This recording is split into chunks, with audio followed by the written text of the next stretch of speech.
All right, g'day guys, my name is Jason Kavanagh. Today we're going to do the machinery maintenance part of your training.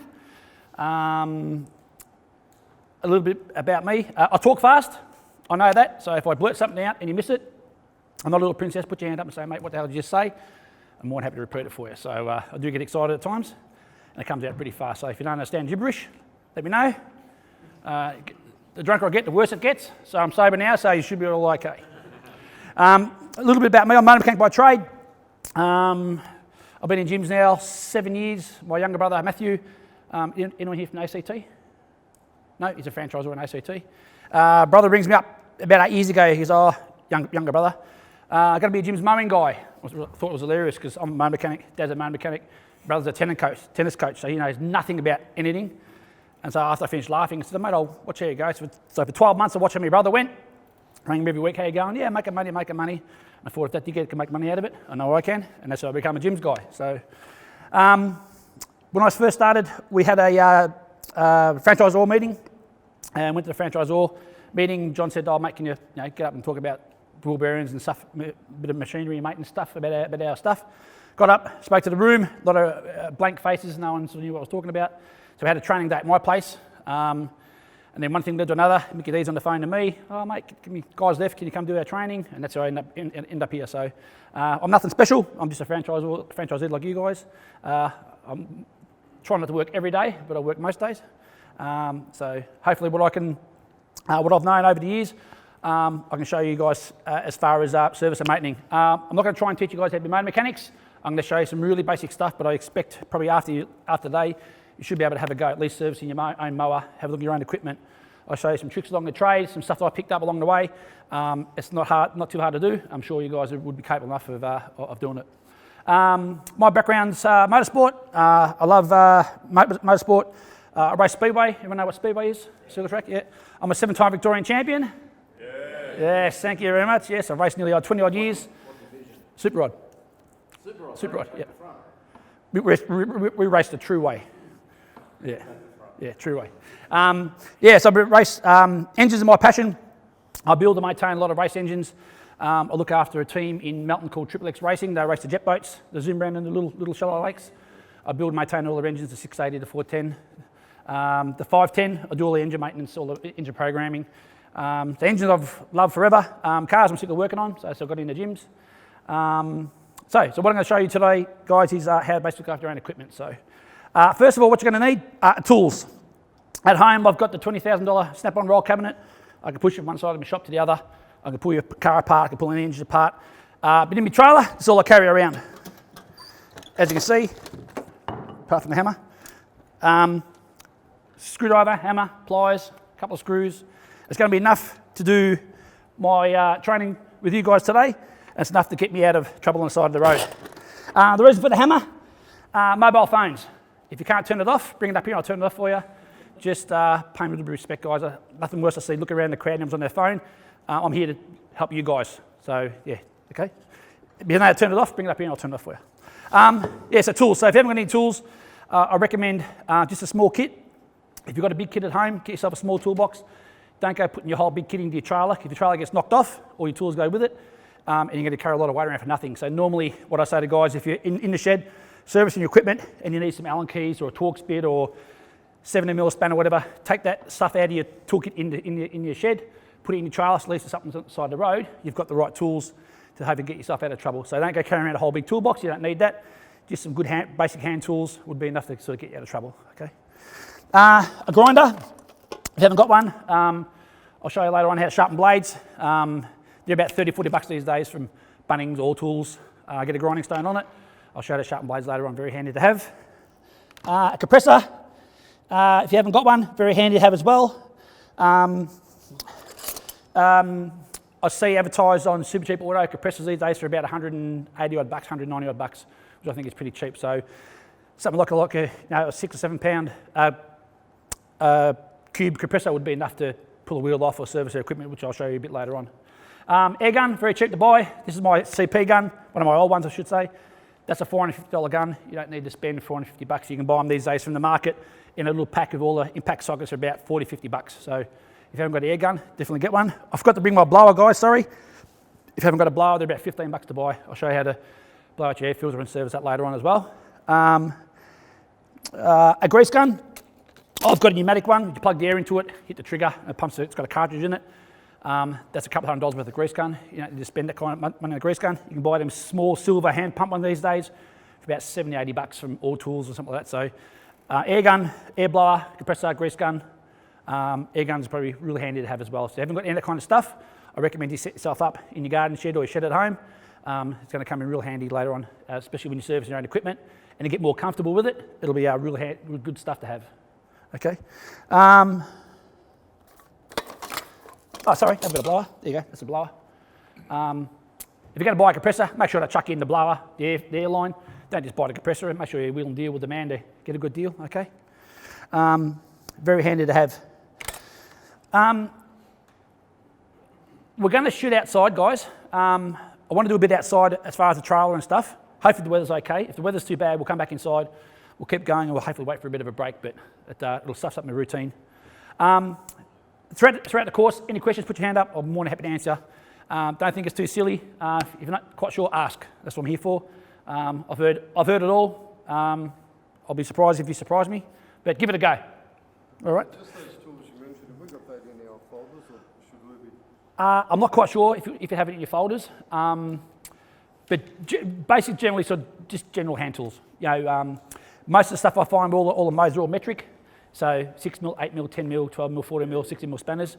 They're not imperial anymore. They're all metric. So pliers, side cutters, hammer, Allen keys are really good. Metric Allen keys, 6, 7, 8, 9, 10 Allen keys would be good as well. Torx bits. If you find you need to buy something special, which I doubt very much, but just buy that particular tool or spanner or Torx bit, or don't go buying a whole set. You're probably going to use one out of the whole set. So just buy the one thing you need. But you'll learn as you go, as you service your equipment. You think, okay, I've got to get that. Just write it in your diary or take a photo of what you need and swing past a Burson's or a Repco or All Tools or whatever and get what you need. So, but you won't have to spend a lot of money on tools. Probably, including a compressor, probably $400, $500, maybe $600 bucks. And that would cover you. Keep all your receipts because your tax man will love you. Claim it all back on your business. But you don't need a whole lot of stuff. So feel free to have a look at that later on. It's basically stuff that I found on the side of the road. Before I run over it with a lawnmower, pick up the pliers, chuck them in your toolbox. Might come in handy one day. So. With the air compressors, Bunnings do kits. Yep. So you can get, it comes with the hose, comes with the blower. Perfect. Comes Yep. with quite a few attachments. Yep. Yep. Yeah. It's not a lot of money to spend. You know, even if you spent. Yeah, even if you spent $250, even $300, it's not a lot of money to spend on something you're probably going to have for the rest of your gym's career. And even if it's just good at home to pump a tyre up or whatever. Yeah, I've got an Ingersoll round I've had for, I don't know, 20 years, I reckon. Yeah, so that's all it's for, just pumping.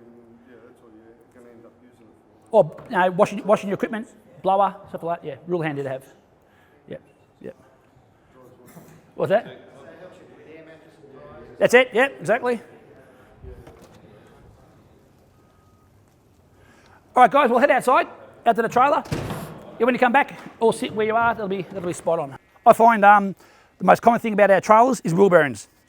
How many times you see school holidays or end of the year up the Hume Highway, the caravan, the boat laying on the side because the wheels tore through the paddock and the wheel bearings failed, okay? Now, we mightn't do as many kilometres, say, interstate caravan or whatever, but we carry a lot of weight most times too, okay? So wheel bearings are number one thing to check. How often should we be checking our wheel bearing on our trailer? You want to tell me? Are you a tax accountant? Just annually, that's what you're waiting for. No? Okay. Anyone else?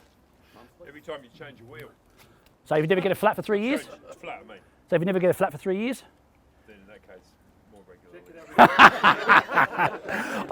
I recommend at least probably every 3 months. That's what I do. I normally do mine every 3 months, even just to check to make sure they're okay.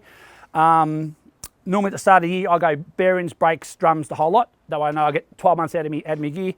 Trailer stuff these days is not very dear to buy. Brakes, hubs, bearings, it's very, very cheap to buy these days. So get it looked at. Best way to check a wheel bearing, get it off the ground, top and bottom, and you should be able to give it a wiggle and should feel no play in your wheel bearing whatsoever, okay? If you feel play in your wheel bearing, if it's like this, and I could be exaggerating, there's a problem with the wheel bearing, okay? If the wheel bearing is loose when it's cold, it'll only get looser when it gets hot. As the hub expands, so does the free play, and the free play ends up with that. That's when you're going to hurt a bearing, for sure, okay? So So you want to make sure whenever you check your wheel bearing, there's got no play in it. If you don't have, Sorry, mate, second-hand trailer I just bought, the guy that did the roadworthy, or our version in New South Wales, he said, oh, there's a little bit of play. I reckon your bearings are okay. You just probably need to tighten the castle nut one turn or something like that. Yep. Yeah. If you don't know the trailer, I'd pull it apart. Yep. That way you get to know your trailer. Okay. I've had my trailer for 8 years. I've put a new floor in it, put a new axle in it, brakes. I know it back to front. If you're going to buy something second hand, definitely take the time, or take a local motor mechanic, your motor mechanic, whatever. Get him to have a look and say, okay, I've just bought it. You start fresh, so you know the wheel bearings are good. It might just need greasing and readjusting. That'll be fine. It could be the wheel bearing could be failing. Okay, so I wouldn't take on his word. I'd get it checked out myself to make sure that it's spot on. Okay, at the end of the day, that's your business. Yep. That's motor mechanic. You're taking it to, so you wouldn't take it back to trailers or any. Yeah, if you bought a brand new one, whoever you're buying it through might have a service department. You might be able to take it back there. Okay. Yep. If not, your local mechanic who's been servicing your car, book it in, get it looked at. Okay. So if you know how to adjust one, fantastic. Pop the dust cap off. Like I said, pull the split pin out, adjust it up. But if it sounds really squeaky when you turn it, obviously the wheel bearings are getting dry. Okay. You can buy these days a thing called a bearing buddy. Everyone's seen them? It's got a dust cap with a grease nipple on it. They're more so in a marine type trailer. They're fantastic to grease the wheel bearings, but it won't tell you if the wheel bearing's loose. Okay. You need to get off the ground to make sure that there's no play in your wheel bearing. Okay. The bearing buddy will grease it, won't tell you if it's loose, won't adjust if it's loose. Okay. So you need to make sure it's okay. Tyres. What would it be running on a trailer? You want to tell me what the best tyre to run on a trailer is? Light truck. Excellent. Good answer. Yes. LT5 truck tyres. I run on my trailers, guys. The reason why, LT5 truck tyres are load rated. Okay, they take the load. A normal car tyre is speed rated. Okay, so if you're buying a second-hand trailer and it's got normal car tyres on it, get rid of them. All you got to do is blow out on you. Okay, normal LT5 truck tyres are load rated, so they can take the weight. So if you're carrying your ride on, 2 or 3 metres of mulch, a couple of metres of sand, whatever, it'll take the weight over a long period of time. Where normal car tyres won't. They'll burst on you. So LT5 truck tyres. Okay. What's the correct blow up pressure? I run mine anywhere between 45 to 50 psi. Okay. Yep. They normally grow when they're hot around about 5-8 psi. So yep. But being a light truck tyre, the sidewalls are much stronger than a normal car tyre, so they can take a fair amount of pressure. Yeah. Yep. The more pressure, the better they work. All right. Yep. Who here can tell me what holds their axle assembly in place? If having a look at it, what holds my axle assembly in place? No. Anyone else? Have a look. Yeah. So what's holding the leaf spring in place? Yep. How many bolts in the shackle? How many bolts in the shackle? Single axle trailer? One each side. So my whole axle and spring assembly is held in by one bolt each side. Okay, everyone understand that? At the back of it goes into a slipper. So as the spring moves, it moves back and forward in the slipper. The spring assembly, my axle, is all held in by one bolt each side. Okay, so when you're checking your wheel bearings, slide under the trailer, make sure everything's nice and tight. You don't want to go over tighten the bolt that goes through the eye of the spring. You don't want to go locking it up too tight, because if the spring can't move, it'll bind on the front of the spring and the trailer will sit at funny angles. Okay, just do the bolt up enough so the bolt just easy to turn with a spanner with a lock nut on it. Easy to turn, but don't grab it so it grabs onto the eye of the spring. It'll trash the bush, wreck the end of the spring. Okay. Look for cracks. The spring hangers, the slippers. If it's cracking along the chassis rail, you might see the paint chipping off. Maybe a bit of rusty water coming out of it. You know it's cracked. If you've got a grinder and a welder, by all means, slide on it there. Fix it up. Get it fixed up. Don't wait for it to break. Because normally anything that breaks on the trailer is a Friday afternoon. Okay. As if 1:30, you think I just finished off this job. You've got your fat ass in there, jumping all the green waste. I'm going to swing past the transfer station, empty that, swing past the best on the way home, couple of stubbies. No. As you drive along the freeway at 100 k's and hear this real bad sound, funny feel in the car, you look out in the mirror, and the trailer axle is over here, that's bad. Friday afternoon, okay? So don't wait for it to break. If you see something not right with your trailer, get it looked at, okay? If you see a crack in the chassis rail or on the spring hanger, book it in your local workshops. Listen, mate, I've had a look. Doesn't look right to me. Have a look, fix that for me. Don't wait for it to break. Book it in on a Saturday morning, get it looked at. Okay? Any questions on that? So where specifically were you saying? The bolts through the eye of the spring here. There's one each side. Yeah, the crack. Yep. See how the spring hangers welded to the chassis? Yep. So it'll normally crack away on the chassis rail. Right, Okay. So just look for general cracks. The chassis is made up of a square box with bracing through the centre of it. So look for cracks. Don't wait for something to break. Have a look at it. Okay. To the front of the trailer, guys. A bit hard to see, but gather around if you can.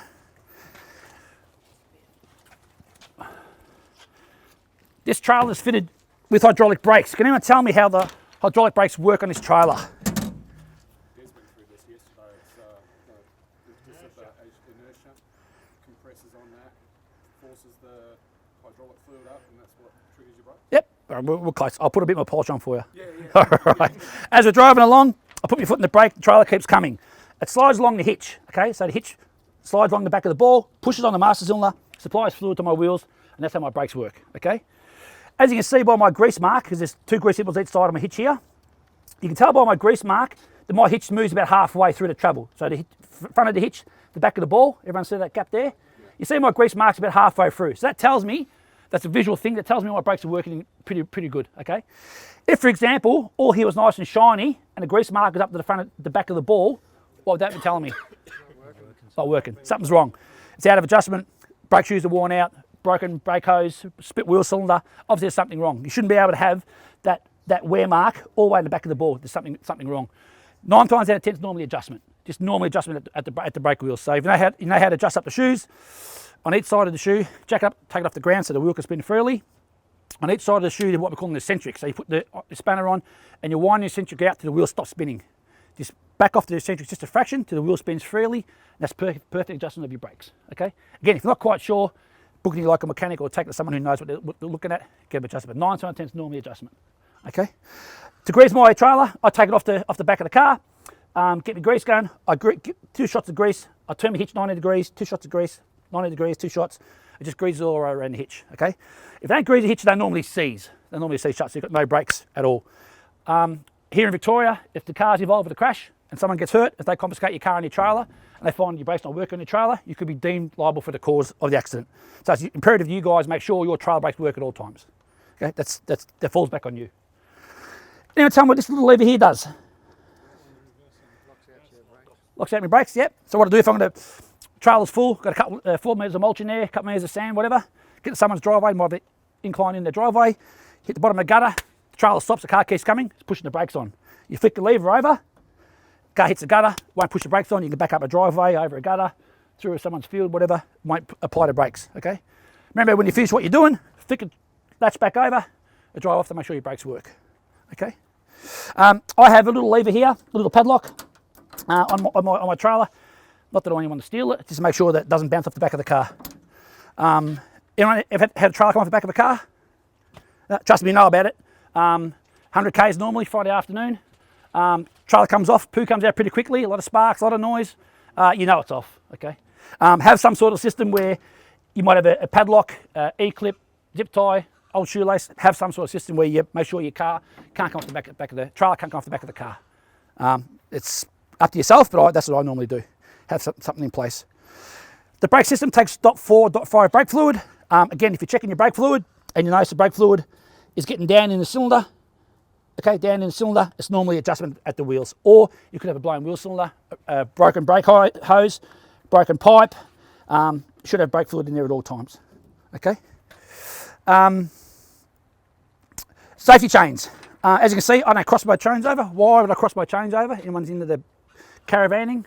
Anyone tell me why I cross my chains over? Just touches it. Sorry? Just touches your wall. Yeah, so if the trailer comes to the back of the car and the hitch doesn't fall into the ground, it falls on the safety chains. I'll take my trailer for a fair amount, so if you want to take the effort, cross them over, knock yourselves out. But I don't bother mine. Again, if it comes off the back of the car, it don't matter if they're crossed or not, you're going to know pretty quickly, okay?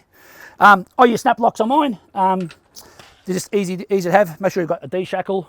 They're rated. I think they're rated at 120 kilos per shackle. So again, don't have just a zip tie. Have something on there that's going to be worthwhile having the back of the car. Okay. This adjustment here is normal for the adjustment. What it does, it adjusts down the top of the ball. It takes out any play. So if you've got, you shouldn't have an old ball. You should always have a new ball. The trailer's on the back of the car and there's a lot of play on the back of the ball. You can adjust that screw down. Normally screw it down until it hits the top of the ball. Back off about a third of a turn, lock up the nut, and it takes all the play at the top of the ball. I grease my toe ball. Why would I grease my toe ball? What? Sorry? Yep, so it doesn't bind up, yeah. And? end. Doesn't wear away, yeah, okay. If you take your trailer off the back of your car and all the metal filings are falling away and the tow ball's nice and shiny, that's bad. All you're doing is wearing the ball away, wearing the hitch away. I normally dab a grease with my finger, cut it over the ball, drop it back on, lubricate the ball, especially backing up. As you mentioned earlier, if the hitch is binding on the ball and the trailer's fighting against the car, it makes it difficult to back. Now, not everyone is as good as a backer as I am, because I am the best. If you're having trouble with your backing, grease dip a tow ball. If you can get your trailer to go like a hot knife through butter, you might find your backing might become easier for you if the trailer's reacting a lot faster than what you're trying to do in the car. What grease are you using? These days, it's just about all marine grease. I think it's called XT90, which is like that blue stuff, really tacky. That's probably the most common thing you can buy these days. Yes, yeah. In my grease gun, it's all one grease, yeah. These days, 15, 20 years ago, there was petroleum grease. It's all changed, yeah. One grease just about does everything. It's all multi-purpose, yeah. Just whoever you're getting it from, ask who you're getting it from to make sure they give you a multi-purpose grease. Normally something water-based, marine-based, so that way it doesn't wash away. Yeah. Lights in your trailer, of course. It's up to you guys to make sure your lights work. If you can run from your brake pedal to the back of your trailer, check your brake lights. You shouldn't be here at gyms. Okay. Go join the Olympics or something. Okay. Again, make sure all your trailer lights work at all times.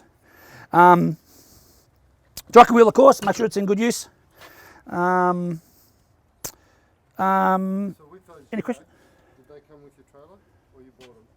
Sorry, mate. What was that? Jacks there. Did they come with the trailer? No. I brought them. No. Yeah. Safety stands like I bought from Super Cheap or something like that. So not very dear to buy. But once you buy them, you've got them all the time. So I recommend put something on. Never get under the trailer. Never trust the jack. If it comes off the jack, you're under it. You're going to get your chest caved in, probably die. So put a safety stand on it for sure, or your car. I brought my car second hand. The first thing I'd done was slide under it and checked all my hitch. Don't take it for granted who have put the tow ball on and all the hitch system. Put it on nice and tight. Everything works loose over a period of time. So slide under, a couple of spanners, make sure all the bolts are nice and tight. Make sure nothing's coming apart. No cracks like I mentioned earlier. If the bolts are loose, they're normally rotating in the hole. You might see a couple of rusty marks down the side of the bolt. It's a visual thing that tell you the bolts are loose. Make sure it's all nice and tight. Never trust you to put it back on. Tow ball. My brother, God love him, rings me up, this is years ago, because, oh mate, every time I come to a stop, my car makes a banging noise. So I texted my dresser where I was at. He pulls up. I was standing on a nature strip. He pulls up. I see the trailer go like this. I walked over. The nut that holds the tow ball on was on its last thread. For 2 weeks, he'd been driving around with the hitch and the tow ball like this on the back of the tongue. Wrecked the tongue, the tow ball, the hitch, the whole. I had to replace everything on the back of the trailer. This is my 3/4 socket set, which I got at home. Get on the nut. Give it a rip. If it doesn't move, it's nice and tight. If you haven't got the proper one, big shifter would do, big pair of Stilsons would do. If not, swing past your local workshops and listen, mate, can you check my tow ball? He'll send an apprentice out with a big shifter, whatever. Check your tow ball, probably won't charge you, but it's a peace of mind. Don't trust it, it'll always work loose. Metal on metal, it'll vibrate away, it'll always work loose. So always check your tow ball, okay? Don't take it for granted, always stay tight, because they always work loose. Any questions on that? No, we're all pretty trailer smart? Yes? Very good, all right. Yep. Good. Over to the mow. This is my push mow. Sorry, my self-propel mow. My push mow's in the trailer. This is my Bush Ranger. And the fact that I may hear taping me and I'm on a microphone, I can't tell you what I think of the Bush Ranger. Me and Bush Ranger have had this little thing going for quite a while, and I get in trouble every time I mention it, especially now I'm getting taped. That's all I'm going to say. Okay. Everyone know what a self-propelled mow is? Yes? Yep. Pull the handle, away you go. Okay. As you can see, most ride-on lawnmowers have an hour meter. So if you look up here, it'll tell you it's done 10 hours, 12 hours, 15 hours. Especially if you're buying a brand new one, you look up in your manufacturer specifications, it'll tell you after 20 hours service it, after 30 hours service it, whatever it might be. As you can see, my little self-propelled mow here is no hour meter. So how am I going to tell when it's time to change my engine oil in my mow?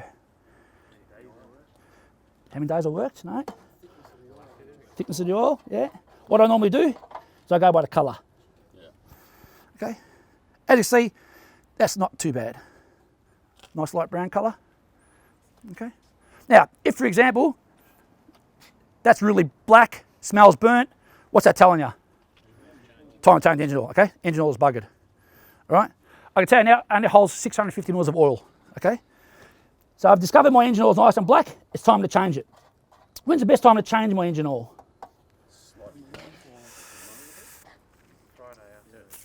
Friday afternoon? Yes, exactly. Exactly. You're on the right track, Charles, but not what I want to hear. Anyone else? When's the best time to change my engine oil? I'm talking me mow, me car, me race engines. There's one particular time where I change engine oil. No. Hot, why? It all comes out. It doesn't get dammed inside because it's not thick. Thins out. Come on, Stephen, keep going. You're all over it. Keep going. Keep going. Well, when it's hot, it runs out, and you know you're getting all the oil out. No, but after it's run out, all the particles will still be in the oil. It'll come down. Good answer. Yes, well done. Okay, if I go to change my engine oil cold, what happens is, when the engine oil's hot, everything's in the oil, because they've got no filter. There's no oil filter on these engines, okay? Most ride-ons will have a small oil filter, obviously your car, but these don't have an oil filter. So whatever's trapped in the oil, whatever's in the bottom of the sump, metal filings, dirt, leaves, dust, whatever, it all circulates to the engine oil. When the engine oil goes cold, you turn it off, it all settles down the bottom of the sump. So when you change your engine oil, you tip it out the side of the sump, because I normally just take my dipstick out, which I'll show you inside later on, lay it over to the side. All the oil comes out, but everything I want out of the sump stays in the bottom of the sump. That's no good for the engine. Over a period of time, it's going to destroy my engine. What I do, I change it red hot. So I've been using it, or I get home, Saturday morning, might start up in the driveway, let it run 15, 20 minutes, get nice and hot, turn it off, dipstick out, lay it over the side. So everything out of the sump comes out with the engine oil, and my sump stays nice and clean, okay? Even with the race engines, I come in after a feature race, I've got the pan sitting there, bonnet off, belly pan off, sump plug straight out. It's steaming hot, yet our pans are spotless. There's nothing in their pans whatsoever that shouldn't be in there. Okay, so if I pull the pan off, do a bearing change, they're spotless, nothing in them whatsoever. So keep that in mind for your lawnmowers, your ride-on, hot at all times, okay? If you've been using it, great. If not, start up in driveway, let it run, all right? Thing about oil, and I'll mention it a bit later on as well, the grade of engine oil is very important. I can tell you now, these take a 5W30, full synthetic engine oil. If you're changing oil in your ride-on, for example, make sure you put the right oil back in, okay? If you put the wrong oil back in, say you put a 20W50 in it, and the engine blows up, and you wheel it back to the shop and say, oh mate, the engine's stuffed, they're going to take a sample of the oil, send it off to the lab, and they're going to tell you what the oil was. They're going to say, sorry mate, you put the wrong oil in, no warranty. Okay, so the first time you go change your engine oil, make sure you might take it back from where you brought it from, swing past the mower shop, get our mate to have a look at it, then make sure he's going to give you the right oil for whatever machine you're changing the oil in. Very, very important. Okay, the brand, the maker oil is not very important. Put a good brand in, of course. Don't go to Kmart and buy their soup at the front counter there. Put a good brand of oil in it. But the grade of oil is very, very important. 5W30, 5W40, whatever it might be. Very, very important you put the right grade back in. So you're saying 20 hours? No, what I'm saying is you need to look at your No. Oh, right, whatever they say, but for the amount of work you do, you'd probably be changing the oil weekly. It depends. It depends on the time of the year, how many mows you're doing, and the colour of the oil. That's what I go by. On my ride-on, it's got an hour meter, which is in the back of my trailer. I go by the hour meter. So if it says 20 hours, then I change it 20 hours or 30 hours or 50 hours, depending on what it might be. But because this has got no hour meter on it, and there's no way of telling how long it's been running for, go by the colour of the engine oil. That's what I do. So if it's really black, smells burnt, engine oil's done its job, it's buggered. Best time to change it is? When it's hot. Yep. Yeah. Why? Yeah, because we'll get all those little metal filings out of it. Very good. You look like you're asleep, but you are listening. I like that. Very good. Fresh air. Have another coffee. Any questions on that? No? Very good. Any questions on what I've mentioned out here? Who's running the show, son? Yes, mate? I got ages ago, I may have been suckered into it, but I got a little Briggs and Stratton little extraction kit which sits there and actually sucks it out. Yep. Rather than tipping it over, is that? If you got one, no difference. So tipping it over. I'll show you when we go back inside how I do it. I don't make any mess. So normally the extraction ones. Like doing that doesn't leave anything behind. The way I do it is probably the best way to do it, because I've been doing it for years and I've never had an engine fail on anything. So at the end of the day, it's your choice. All I can say is this is what I do and this is my guide. But if you want to stand upside down, let it run all over you, mate, knock yourself out. It's up to you. But all I'm saying is this is what I do and this is what works for me. So anything in between, it's all we do here, like all the trainers have done throughout the whole week. It's just a guide of what we do, and if you take on board, do it your own way. But that's why I do it. So yeah. Sorry, over here, is there a question? No. All All right, guys, have your afternoon smoko, 10, 15 minutes, whatever it is, and we'll back inside down the electric theatre. Any questions from outside? I know I try to cover it a fair amount, but I try to keep it as simple as I could out there. Think about it, have some sort of programming in place for your trailer. Don't just take it for granted, the wheel's going to stay on forever. Have some sort of system in place or program in place that you're looking after your trailer. Very, very important. So if you're not confident, go and see your local guy. Definitely. The thing about it, most of it's a visual thing, or by feel. So if you feel the wheel's loose, think, okay, I know it's loose, I don't know how to adjust it up, book it in, get it looked at. Don't wait for it to fall off, okay? Or again, if you notice that grease mark and hitch is not there, it's all the way to the forward, the back of the ball, obviously your brake's not working. You'll feel the brake's not working in the back of the car, you feel the trailer bang on the back of the car, you know there's something wrong. So again, if you can fix it, great. If not, get it looked at straight away. Yeah, don't wait for it to go. If you've got a quiet day or a Saturday morning, whatever, book it in for that day and get the trailer looked at. When I picked up my trailer, the Europe trailers. Europe trailers, yep. All he said is just think of it like your car. When you get your car serviced, get your trailer serviced. Exactly, yep. Simple as that, he said. Good idea. You could do, yep. Yep. But again, have some system in place. Yep. All right. Okay. Lawnmower. The reason why engine oil that we touch on outside. What I normally do with my mow guys is I chuck it on my bench. Heavy rubbish. What I do on my bench, I put a bucket on the ground. Engine nice and hot, turned off of course, watch the exhaust because the exhaust is going to be hot, take the dipstick tube out and I'll just tip my mower over to the side and I use my dipstick tube to get the oil out. If you have a look here, there's the drain plug. So when I undo the drain plug, what happens? It just makes a big mess in the bottom of the mow, okay? Don't undo the drain plug, all you're going to do is clean up the mess. Use your dipstick tube, okay, tip it on the side, the hot oil will come out, keep it something nice and clean, makes no mess whatsoever. Put your oil back in the same way. Again, I can tell you now, this takes 650 mils. If you've got a Rover, you've got a Briggs & Stratton, you've got whatever, make sure you check with that manufacturer as to how much oil it takes. And most importantly about the engine oil is? Viscosity. Grade. The grade of oil is very important. Make sure you put the right grade of oil back into your mow. Very, very important. Okay? That's how I change my engine oil. No, I actually use my empty poison drums. Empty poison drums. Now your glyphosate drums, your 20 litre glyphosate drums, or an ice cream container. Yep, I've got one in my shed, so yeah, ice cream container. Tip into that. I've got. You can buy the proper drain pans from super cheap Bursons, Repco. They're $10-15 to buy. Got the nice snout, makes no mess whatsoever. So if you're making a mess change in your oil, you're doing it wrong. Okay, no mess. This should be pretty easy to do. All right, air filter. Every mow's got one. Air filter off, cover off I should say. Air filter out. On the outside, what we call a dust cover, an outwearer, that's our filter. These filters are serviceable. With your blower, it's a paper element, be careful. Don't go sticking your blower straight into the side of your filter because you're going to blow the paper straight out of it. Hold your blower back a little bit, blow it all around, make sure that all the dust, dirt's out of it. Blow the inside of it. Think about it. Any decent mechanic will tell you you shouldn't blow back through the filter, okay? Because the filter sucks in air, blows into the engine, sucks into the engine. It's a Honda, not a Ferrari. It'll be fine. Just blow the dust and dirt out of it. It'll be okay.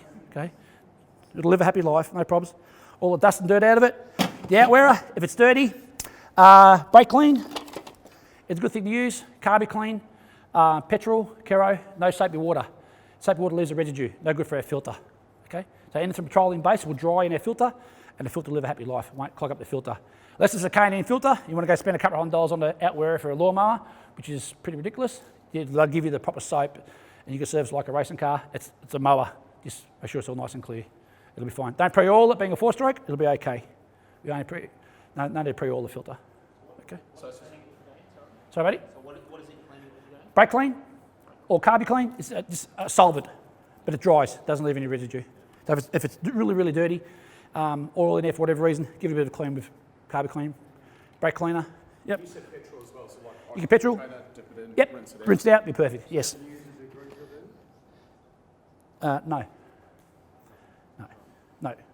Because degrees are normally soap based, so soap's no good, because soap will leave a residue in the filter. Yeah, no good. Yep. Yep. How important is it to get it 100% dry after? It's like if you've done it with petrol, you really wrung it out. I mean, petrol's going to dry Yep. anyway, isn't it? So you need to panic about it. If you'd done it today and went to fire it, use it tomorrow, it'd be fine. It'd be no issue whatsoever. If you'd done it there and then, Would it be tomorrow morning firing it up? perfect. Yep, lovely. No worries as well. So in the middle of dusty summer, that's a couple of days, twice a week activity. No. Let me just keep going. And I get a bit stuck at times, guys. And the thing about it, the filters get blocked up. And what happens is, when you fire up your mow, it'll hunt. So you start it up, give it a rip, it'll go rum, and then die down. Take a breath, rum, die down. So it'll rum. I can tell you now, air filter's blocked. You pull it out, and all filter's all blocked, dirt, leaves, crap everywhere. You're on the side of the road. What are you going to do? All I do is give it a bit of a bang on the gutter, fire up your blower, stick it under your foot, give it a good blowout. You're going to clean it enough, put it back in the mow, and get through your day until you get home, and clean it. You're going to clean it enough until you get home and do it properly. Is that right? Okay, so if you're on the side of the road, you fire up your mower and it's hunting, think it doesn't sound right, pop your air filter out, I can tell you it'll be blocked. Okay, so you can clean the side of the road, bang it on the gutter, get all the dust and dirt out of it. With the blower, you'll clean it enough to put it back in and get it going, get through your day until you get home and clean it properly with your blower. All right? What I normally do too, guys, once it's all nice and clean, CRC, WD-40, just give it a light spray on the outside. Oh, this is empty, guys. I'll just give it a really, really light spray. Over a period of time, the WD-40 will suck through the filter. It'll eventually go away, but it catches all the really fine particles of dust and dirt and stuff, so really good way to go. Okay, don't use anything grease-based. Some of that spray on grease, that's no good. WD-40 or CRC, so exactly the same stuff, different can. All right. Make sure the base is nice and clean, no dust and dirt.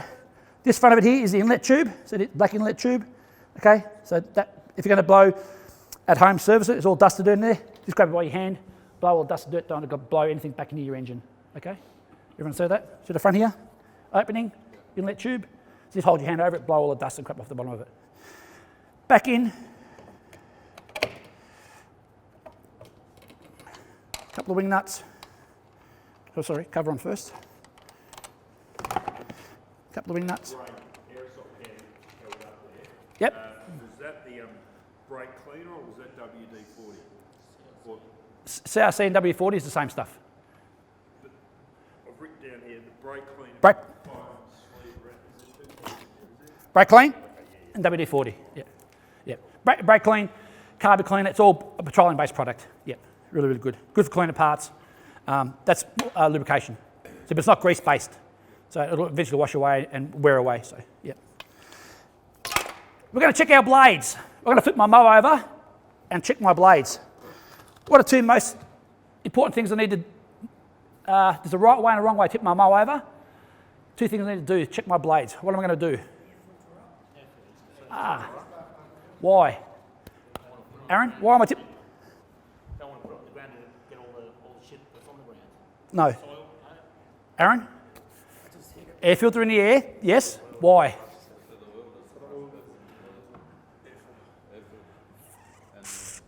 That's a good answer, Pete. I'm going to polish it for you, but that's a good answer. Yes, exactly. It doesn't go into that tube, which will show you. This black tube here, see this black tube here? It's called a crankcase ventilation tube. What it does, as the engine's running and the crankcase builds up full of pressure, it vents back through the inlet tube, back through the engine, blows out the exhaust, keeps the engine nice and clean, okay? If I'm going to tip my mower over to this side, all the oil runs in the crankcase, runs through the tube, into the inlet tube. If the inlet valve is open, dribbles into the cylinder. I put it back down, I go to start it, hydraulic locks, won't turn over. This comes to a dead stop, okay, because my cylinder's full of oil. Oil won't combust. A lot of it won't combust. Got to pull the spark plug out of it, try and get the oil out the front of the engine, spray some petrol in there, brake clean, whatever, try and get oil out the front of the engine, put the plug back in. It'll eventually fire, a lot of smoke, it'll clear away, and away you go. But you spend 20 minutes doing that, okay? If you make sure your air filter is in the air, or your carby in the air, we call it a carby, it's not a carby, it's a venturi, okay? I can explain to you what a venturi is. High speed, low speed, high pressure, goes past the main jet, draws air, okay? Yes, Jason. Okay, you'll get that, no worries. Okay? If you have that in the air, there's no chance of the oil running into the inlet system and clogging up your engine or hydraulic rock on your piston. Okay? Yep. Good answer, Aaron. Sorry, Peter. Second thing, I'm going to tip my mower over to the side, check my blades. What's the second thing I'm going to do? Plug lead. Why am I pulling the plug lead off? So I can't start, okay? Never trust your mow. Google mowing accidents and just see all the fingers chopped off, okay? You might not have the switch off properly, okay? Like that one is, that wasn't off properly. You got to flick it over, especially if they're hot. Half a pull, the thing will go when they're hot, okay? You've got to flip it over, you want to muck around the blades, it's got a little bit of fuel in it, and it kicks, and you're holding the blade, kiss your fingers goodbye, okay? You pull the plug lid off, it'll never start on you. Make the machine safe. Never trust it. If it can bite you, it'll bite you. Never trust your own mow. Pull your plug lid off, you can't hurt yourself. Yep, okay? Okay. How often would I be checking my blades on my mow? Weekly, yes, good answer. Once a week? Sorry, buddy? I'll show you that in a minute, yep. So you want to be easy. You want to be checking your blades daily. Sorry, weekly.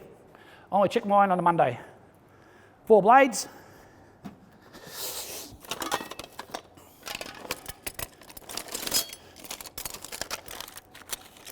A new blade's come in a pack like that. That's a new blade right there. Can anyone tell me what the tail of our blade does? It does 2 things. Yep, so it fills up our catcher and? Circulates grass and mulching. Well, good answer, yes, well done.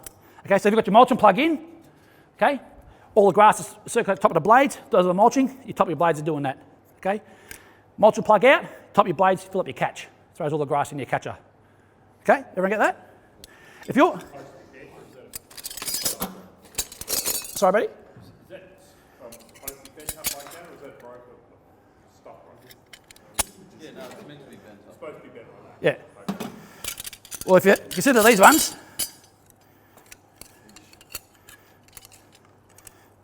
compared to that, what are they doing for you? Nothing. Okay. Everyone said a name? Hang on, let me zoom into the camera. Everyone said at the back? Yes? There's Davenport's blades out of his mow. Rings up one day, oh mate, bit of a problem with your mow. Oh, I'm pushing it and nothing's cutting, nothing's coming out the back of it. So he brings it to me, I flip it over and that's what his blades look like, okay? So if your blades look like that, you're doing nothing. You ain't cutting, you ain't mulching, you ain't filling up your catch, you ain't doing nothing. Blowing out. It should be looking like that, okay? Now, the thing about your blades, I mentioned earlier, there's a rock. Sorry, that was a rock. That was a star picket off my old ride-on. They all eventually wear away, okay? Have I got? No, I haven't. I had a ride-on blade, which I left at home, guys. But generally, with your blades, you should get one sharpening of a set of blades, no problems in the world. If you go check your blades and the blade's in good nick, there's no cracks, it's not wearing away, it's just a little bit blunt, you can sharpen. So normally, out of one blade, you get a sharpening of a set of blades, no problems in the world, okay? Which I'll show you in a minute to do, okay? So if no tails left, you ain't doing nothing, throw them away. Whenever. Yeah, can I ask you a question about sharpening? I've got a Toro, so it's got the one blade, but like you ride on, you know. Yep. I've been told that you shouldn't sharpen those because you don't want to get them out of balance. Yeah, good. Oh, wives' tails, mate. Yeah. I'm going to show you how to do it, so yeah. Yes. Yeah. If you don't want to sharpen them and buy a new one, by all means, but I'll show you how to sharpen them. Rubbish. Yeah, rubbish. Just average, how long do they last on average? Again, it depends on what you're cutting. Depends on the time of year. Normally, summertime, so dry, dusty conditions, lot of rocks, a lot of grit, a lot of small rocks. They'll last. They'll go blunt fairly quickly. So you want to be checking. Again, if you're checking the blades every week, your blades in your mower will tell you what you're doing. Different times of the year though. Spring, winter, when the grass is long, wet, green, lush. The blades will last a lot longer, but it's a lot harder on the engine because the engine works so much harder to cut through wet grass. So you want to be changing your engine oil probably a lot sooner, maybe every week or every 2 weeks, depending on how thick or wet the grass is. Yeah, summertime, the engine won't work too hard because the grass is really thin, won't be too long, but your air filter will come into play because a lot of dusty conditions you're mowing through all the time. So different times of the year will require different servicing of your equipment. So again, as the more you do it, the more you learn your equipment as you go. Okay? So to sharpen our blades, to pull our blades off our disc,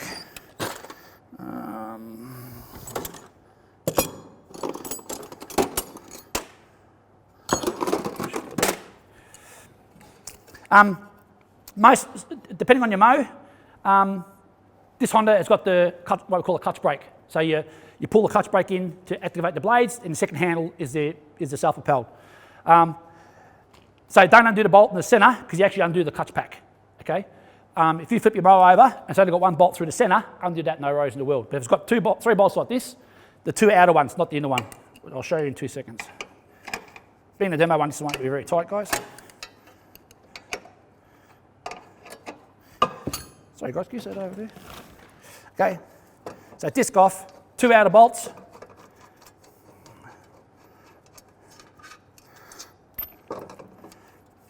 Where do you get your blades from? Local shop? Yeah, I buy mine from John Kay in Melton. They're a horticultural specialist, and they range basically everything, got everything in stock. What you'll find... That's right, yeah. Does it come with bolts? That's the bolts? I think it does come with bolts as well. Yep. They normally come in a pack of 2 or a pack of 4, which I'll discuss in 2 seconds. But whenever you change your blades, always use nuts and bolts. Never reuse your nuts and bolts. They've got a lifespan of the blade. So if the blade's buggered, start a nut and bolt. Never retrust a nut and bolt, okay? So don't go just putting new blades on, reusing all nuts and bolts, because when the bolt breaks and the blade shoots out, where's it hit you? Straight in the foot. Doesn't shoot out the front, hit the cat, straight in your foot, okay? So whenever you replace the blades, always use nuts and bolts. That's a given. That's a no-brainer, all right? So if you buy them in bulk, packs of 10, packs of 20, make sure you're getting 20 nuts and bolts, 20 packs of them as well, okay? Very important. All right, so this is our disc. This is our clutch back, okay? If you haven't got a clutch brake, it won't have that. It'll just be the crankshaft coming through, okay? Now, to sharpen our blades, to replace our blade, which I'll do first, you can use your rattle gun on the nut, undo it.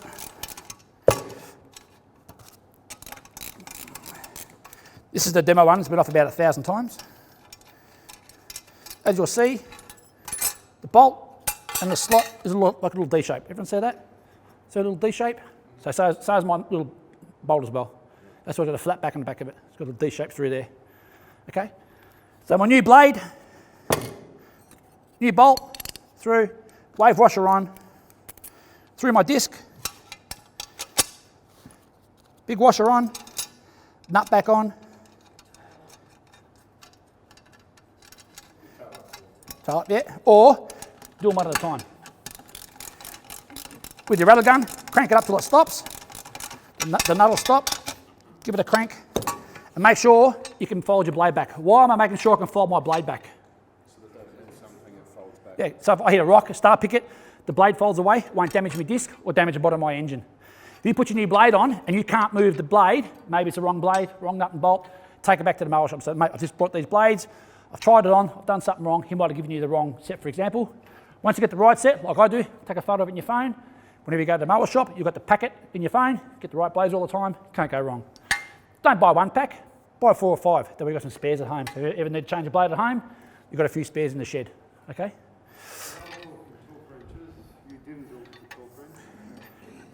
Rubbish. Yeah, no. Torque wrenches are for mains, big ends, engines. This is the lawnmower. It'll be fine. Just do it up tight. It'll be. I've heard that rubbish before. Yeah, no. Rubbish. Tight. FT. It'll be fine. Okay. Now think about it. If you're doing the blades, don't take all the blades off at once, because when you look thinking, geez, how do it all go back on? Do one at a time. You can't go wrong. These blades here, you can see, there's a high lift, I call them high lift blades. There's 2 here, these 2 blades are flat. Everyone see that? See the tails here? These 2 are flat. These are called high lift blades. I run high lift blades on all 4 corners of my disc. Okay, that's what I do. They mulch better, they fill up the catch better, so that's my preference. If you want to run just the 2, by all means, just run the 2. But I use high lift blades on all 4 corners. That's my choice. Okay? Difference is better mulching, better catching. Yes. You've got 4 blades mulching and catching, then only 2. Yep. The local mower guy said that the lower lift was better for mulching. But Does he mow? he does actually. Does he? Does he do a good job of it? Well, I don't know. High lift blades on all 4 corners would be fine. Yeah. Okay, to sharpen our blade, you can sharpen them on the disc. Okay, so if you come across, think, okay, I pull my disc off. My blades are in good nick. They're not cracked, they're not broken, they're not falling apart. I know I can get one sharpened out of them. What I do is get yourself a texture colour. So the cutting edge on the blade is only to the end of my finger. From the end to the end of my finger. It doesn't do the whole blade. That's it, yeah, end of my finger. About 1.1 inch, 1.25 inches. Okay, that's the cutting edge, not the whole blade. Okay, so what I do is, so mark the cutting edge, which is there. What I normally do a straight edge, because what happens is they wear through the centre. So when the blades,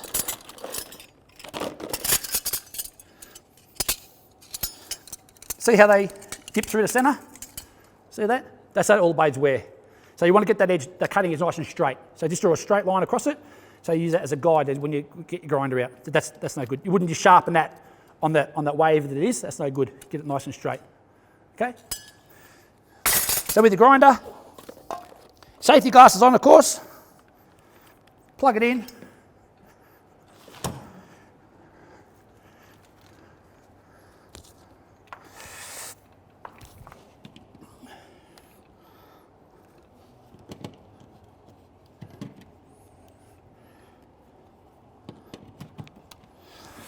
What I do, first edge it off, so our cutting edge nice and straight.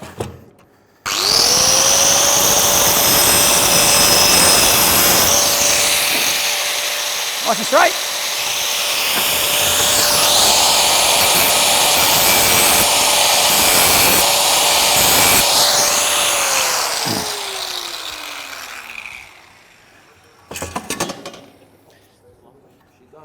And that's my blade sharpened, okay? We'll pass this blade around. The thing about the blade, don't sharpen a blade, see the cutting edge? Don't sharpen the cutting edge all the way down to the bottom. Don't make it like a knife. Because the cutting edge, the bottom edge protects the cutting edge, the top does the cutting. So if you sharpen it like a knife all the way down, it's normally, when the blade gets passed around, it's half the thickness of the material. Don't sharpen it like a knife, okay? Because the bottom edge protects the cutting edge, the top does the cutting. You sharpen it like a knife, after the first cut, then blades are blunt, because the cutting edge is gone. Halfway through the blade, the bottom protects the cutting edge, and the top does the cutting. You get a good long life out of your blade. So you just do the top? Just the top. But make sure the cutting edge is nice and straight. So grind it nice and straight.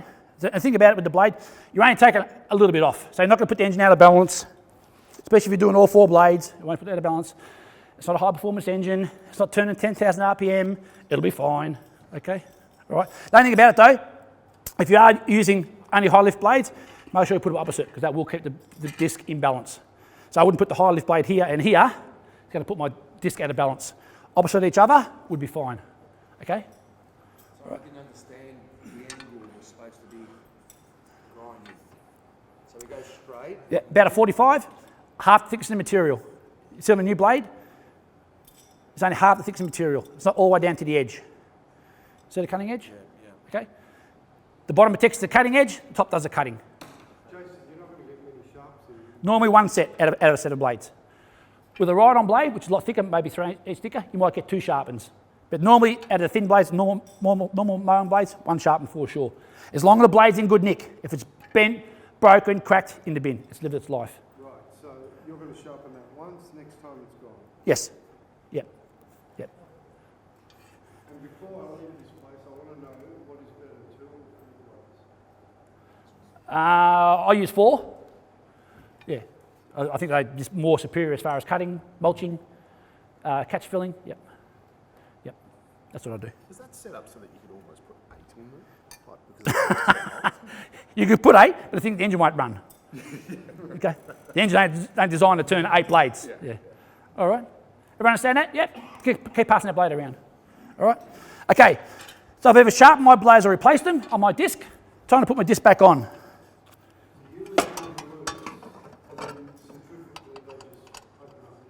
Yeah, the thing about it, if you hit something and the blade falls away, yes, the centrifugal force will throw the blade back out. Okay? And then the power of the motor pushes it back. Just centrifugal force will throw the blade back out. But if you put new blades on and you can't move the blade that could be a wrong blade, could be a wrong nut and bolt. Make sure you put the right ones back on. Yeah, very important. The blade can fold away. Right. Yep. Yep. Okay. Guys, I use anti-seize. This is the proper stuff to use on my nuts and bolts. So on my bolt, which goes in the bottom of the crankshaft, especially if your mow has got one centre bolt, never put the bolt back in dry, okay? Somewhere along it, don't ask me why, moisture gets in between the washer, the bolt, up through the thread. They're only 3/8 UNF, only very, very small bolts. It can rust away. If you get a bit slack, don't change nuts and bolts. You don't want to go damaging the thread at the bottom of your crankshaft. Very, very important. I would never trust a Harley coil in the bottom of the crankshaft, holding a 4-bladed disc on, spinning at 3,000 RPM to live a happy life, okay? I would never trust that. So make sure you always look after the bottom of your crankshaft. This is anti-seize. This is the proper stuff to use. I've had it for years. You just got to dab a bit on the thread, just like that. Put it back in. Next time you get... Even if it's brand new? Even if it's brand new. Even if it's brand new. Always use anti-seize. Haven't got anti-seize, grease, engine oil, a 20W40, a straight 90 would be fantastic as well, okay? Never put them back in dry. No, Loctite. Everyone know what Loctite is? Everyone know Loctite? You know what Loctite is? Thread locker. So if you never want to come back out, put Loctite on there and it'll never come back out. If it does, anti-seize. If it does, it'll destroy the thread, okay? If you're going to use your rattle gun to put it back on, make sure you start it with your fingers first. Get it well started. Get your rattle gun on a bit of socket, wrap it up. Don't over tighten it, guys. We can't, because being a 3/8 UNF bolt, anywhere between 20 to probably 35 foot-pounds will be enough. My gun here, that's a 450-pound gun. But what you can do is you can turn the pressure down. At the back here, it goes 1, 2, 3, 4. So number one setting would be anywhere between, say, 20 to maybe 40 foot-pounds. 2, 40 to, say, 100 foot-pounds. 3, 100 to probably 180 foot-pounds. 4, 180, no limit. So pull it back to number 1, so you won't over tighten the bolt, or strip the thread in the bottom of your crankshaft. When you go and do your windlass to your trailer, turn it back to number 4, full power of your gun, okay? So if you do it by hand? Just tight. You feel it. Once it sort of stops, that's tight enough. Yep. Breaker bar will be fine. Yep. Wouldn't have to over tighten it. Anti-seize, anywhere. Bursons, Repco, Bunnings, that's nothing special, anti-seize. Yep. Yeah, it's just a gold paste. Yeah, nickel. Yep. That's the proper stuff to use. Again, if you haven't got that, grease will be fine, engine oil will be fine. Just don't put it back in dry. Tell them the other has it with it. Sorry, mate? Tell them the other has it. Put it in your It goes fucking Yeah, everywhere. just a little bit will be fine. Yeah. Okay. All right. Yeah, so nuts, bolts back in the bottom of the crank. Sorry, bottom of the engine. Being the demo one, guys, won't do it too tight, but you make it nice and tight. Make sure they don't come off.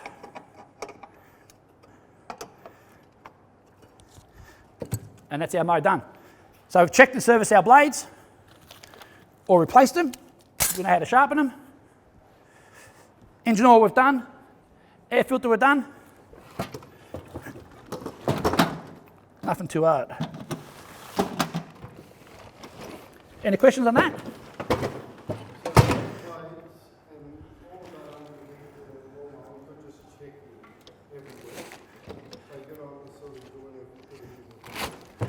Your blades you should be checking every week, and if you need to replace them or sharpen them, I've just shown you how to do it. So yeah, you might check them; they might be fine. Think, okay, I've checked them. Oh, they're still sharp, not broken, not bent. Go the whole week and no rose in the world. So yeah, but if you think about it, get into a routine of that you are checking them. That's the most important thing about it. Yep. Do you use genuine or aftermarket? Aftermarket will be fine. Genuine are probably $20 dearer because they're Honda or because they're TP or because of whatever. Aftermarket will be fine. They're just as good. They're a tungsten tip blade, so yeah, you get a good run out of them. Are you about to do the spark plug? No. No. Well, what you were talking about hunting for the air filter. What's a symptom of a spark plug on its way out? Could be hard to start. Could be a misfire. Yeah. Generally, the thing about them, they're just a normal car plug.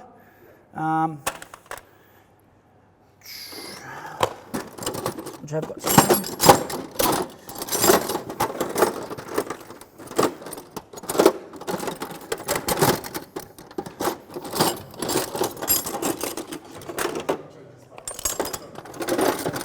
Sorry, mate? Yeah, I know. I did keep one.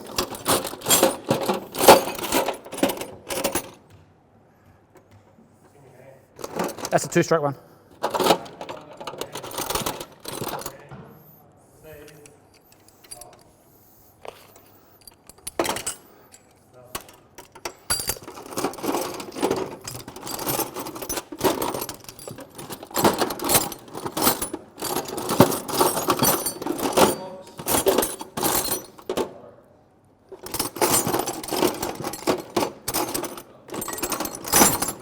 I reckon it's gone. I'm sure everybody Yes. Yeah. That's it. So that's a 4-stroke, that's a 2-stroke. That's a normal car plug. That's a BP6ES that you can get from Bursters, Repco, Supercheap Auto. This one, the 2-stroke, more mower shop. That's more mower shop. Normal car shops won't have the 2-stroke stuff. They will have the 4-stroke though. So you're saying just like that there's just like one type of spark plug? I thought that there was like you had to There could be a different couple of ranges, but generally with the Honda, I know they use a BP6ES. With the Honda. BP BP50 is what you said? 6ES. But again, if it's a Rover, it could be a different plug altogether. So it just depends on the plug. It'll have a number. It'll tell you on the plug. Take it out. The thing about it, if you do put it back in, make sure you use some anti-seize on it. Being a steel plug into an aluminium head, don't get damaged in the thread. So a little bit dab of anti-seize. Screw it back in. Start it with your fingers. Don't drive it in with a spanner because you don't want to go cross-thread in the cylinder head. Tighten up. But generally, I said, if it runs and starts like a champion, leave it alone. It's fine. I don't know why I got a spare one. I don't know why. But yeah, I have. So, think about the 2-stroke one. I'll tell you a quick little story. I had a guy working for me, pulled me slip out of the trailer, stand aside it, won't start. He goes, well, we just finished using it at the last job we'd done. I walk over and the top of the porcelain, he broke it, pulling out of my trailer, hit the top of the shelf, bottom of the shelf, broke the porcelain. I had a spare, chucked it in, we were gone within 20 seconds. So if you do change a plug, keep it, don't throw it out, it could be a good spare. Okay? Okay, it's Friday morning. We all know everything happens on Friday morning, don't we? Axles fall out, wheels fall off Friday morning. It's Friday morning. I pull my trailer out, I've got 10 mows to do, want to get myself to the bottle shop. I reach down, start my mow, give it a rip, bang, and the cord comes out of my hand. If it starts, fantastic, okay? You're going to top it up all day with petrol, put it back in your trailer running, who cares? Next job, just pull it out running, it'll be fine, it'll run all day, as long as you keep putting petrol in it, okay? But you're holding the cord, okay? What are you going to do? Swear? All right, we're going to replace it. The cord itself, it's like $2 a metre to buy from the mower shop. It's only a nylon cord. The thing about it, we'll talk about it a bit more, very easy to replace, okay? This is what we call, this is this top off here, top of the mow, okay? This one being a mid-start, the cord's no longer. This is a normal one off one of my old mows, okay? We're going to put the cord back in. This is my new cord, tie a knot on one end, pull the handle on, okay? Now, the thing about the clock spring, we need to load it up because as you let it go, it sucks the cord back in, yeah? Inside here is what we call a clock spring. A clock spring looks like this. This is a small one out of my 2-stroke one, but that's a clock spring. It's a spring that's round one way, so when you wind up, it gets tension and it releases, sucks back in the other way. So in here is something that's 3 times as big, all right? That's what a clock spring is. Yep. Okay, so we're going to, Jesus. Okay, now there's a right way, we need to load a clock spring up. There's a right way and a wrong way of loading it up, okay? If I turn it this way, see basically within a third of a turn, the 2 prongs are coming out. Everyone see that? Basically a third of a turn, okay? The 2 prongs are coming out. That tells me I'm turning it the right way because when them 2 prongs come out, they engage in the top of the crankshaft and that's what turns my engine when I pull the cord, okay? Now if I turn it this way, I won't go too far and nothing's happening, I'm turning it the wrong way and I'm going to break the clock spring. Inside there, $60, okay? So if I turn it the wrong way, you're going to break it, all right? So make sure that you turn the clock spring the right way, okay? So I'm going to turn it that way. My 2 prongs are coming out. It tells me I'm turning it the right way. I need to load it up. So turn, keep turning. The further I turn, the harder it gets because we'll put a load on the clock spring until it stops, okay? Little lock on those, put on those locker pliers. If you haven't got it set, oh, hang on a second, what's happened there?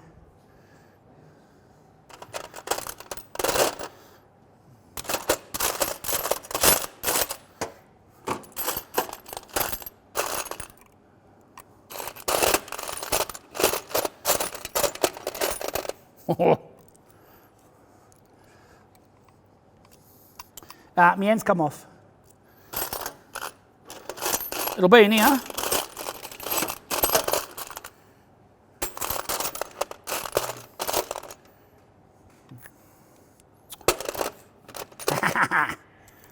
Okay, back in business. Little lock and pliers. If you haven't got a set, probably $6, $7 to buy. Very, very handy to have. To lock up my disc, so I can use it to make it nice and safe. Okay, I've locked it up. Remember, it's loaded, but it's still fairly dangerous. If that lets go, take it in your finger, nice big bruise, you're gonna know about it, okay? Now, my cord goes through my housing here, into my spool. See the hole here? So I need to rotate my spool around so both holes line up. So lock and pliers off, let the cockspring come around, so the cord goes in through the housing, into my spool. Everyone see that? Lock and pliers back on, make it nice and safe.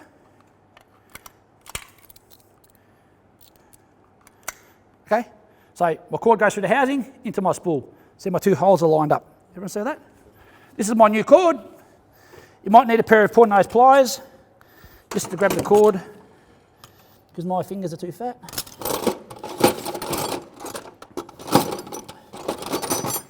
That's right, them ones. So new cord, in through the hole, into this. Oh, look at that. Wow, shit, I'm showing off. First shot. Get in there. Okay, so through the housing, into the spool. See it's coming through the hole? Yep, see the cord coming through? Yep. Pull the cord through. Not in the end.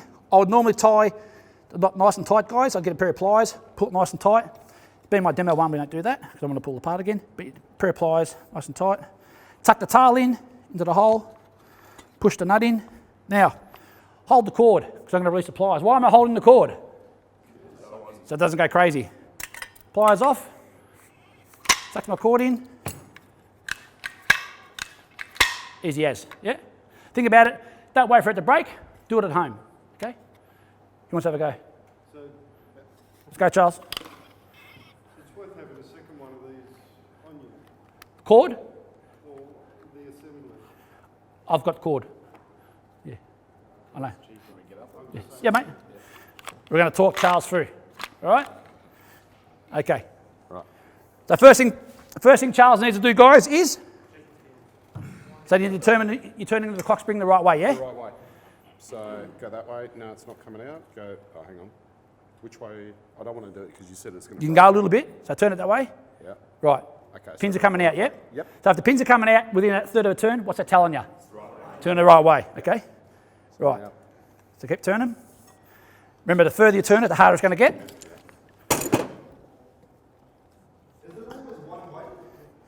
Yep.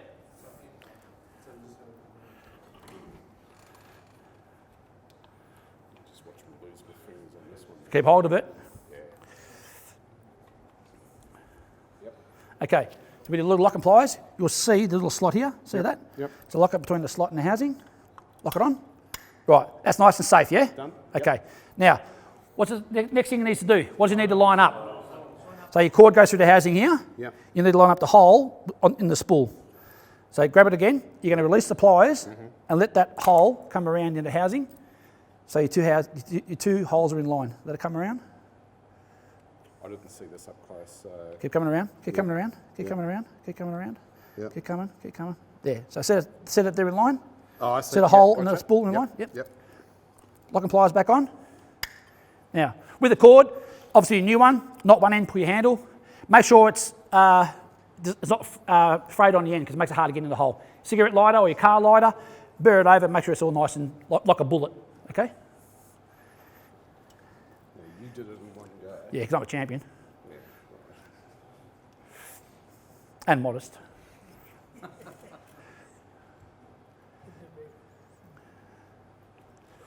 Whoa. Sounding good? buddy. Look at that. Yeah, we should have one. I reckon you might need to come in just a bit more, mate. You might not get that. Normally, too, with the cord new, it's much stiffer. That cord's been in there about 1,000 times, so the cord's fairly soft. Nylon cord's fairly hard. So,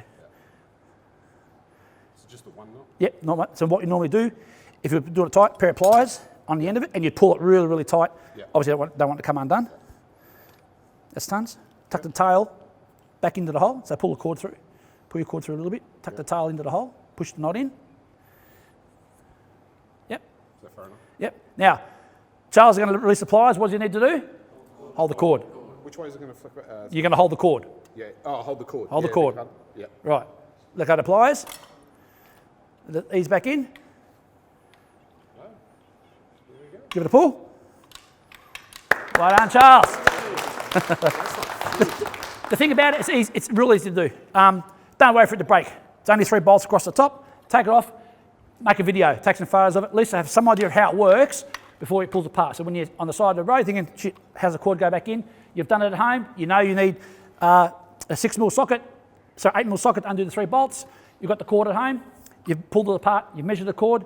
Swing past your mower shop. Don't buy 1 cord. Buy 6 for $2. Leave them in your spare toolbox, like I do. That's my snipper cord, but anyway, spare cord. Leave it in your toolbox on the side of the road. It's taking you 10 minutes. Bang, you're back in action. Away you go again. Okay. Where was that groove when you put the little pliers?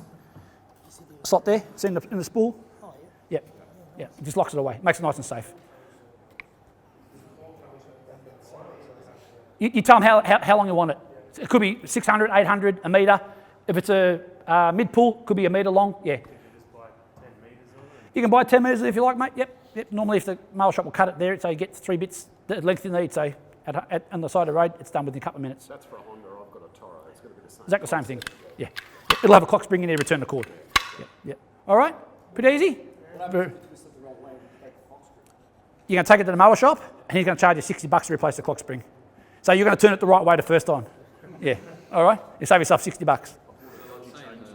have in the manual the length of the cord? It might have. I'm not quite sure. They're probably trying to push you back to the dealership for that sort of stuff. Yeah. That high back to the shop. Think about it. It's easy to do. All right. Have a go. Easy to do. I bought a dodgy chainsaw and they had to send me a replacement starter because it broke off. I took the other one off.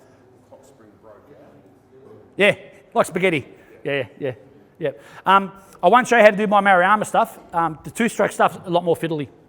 You've got to actually pull the clock spring out of the housing, so pull the spool out, pull the clock spring out, reset the clock spring, reset the spool. It's even for me, it's a 20-minute job. So by all means, have a go, because the worst you're going to do is going to go bling, and the clock spring's going to be everywhere. So he's going to box it all up, off to the mower shop, give it to the man. He'll wind it back up, put it in place for you. But the mow is very easy to do, I think, anyway. So by all means, have a go at your 2-stroke. Have a go. The worst you can do is take it to the mower shop for him to fix it, but you might jag it. But I can tell you the mine are fairly intricate to do. So yeah, just keep that in mind. Is that your backup, 2-stroke? All my mows are 4-stroke. All my hand tools are 2-stroke. Yep. Any questions on the mow? No? Easy to service? Yep. All right. Why do you have the one outside that hasn't got that yellow button? Because this has got the clutch brake, what actually call a blade brake. So you push that one first, that engages the blades. The second one engages the self-propelled. Yeah, and I've got this same one. Yep. But I'm finding that handle with the yellow button. Why can't we just not have that and have that one that you've got out there? It depends on what you're buying. I tell you now, I think the... It is though, isn't it? Yeah, the big one, the Bush Ranger is, the small one's not. I know with I think it's the Rover, if you let go of the handle, the engine stops.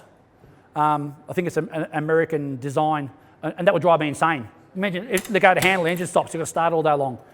I reckon I could rig up a wire or just fix the handle, so just run all day long. That's what I would do. I'm not telling you guys to do that, but I think that would drive me insane, that let go of the handle, the engine stops. And the Rover's a good product, but I think that's, how would you get used to that? Starting all day long with that. You pull your shoulder out, starting your mower all day long. Not for me. So, all right. Any questions on that? No? All good?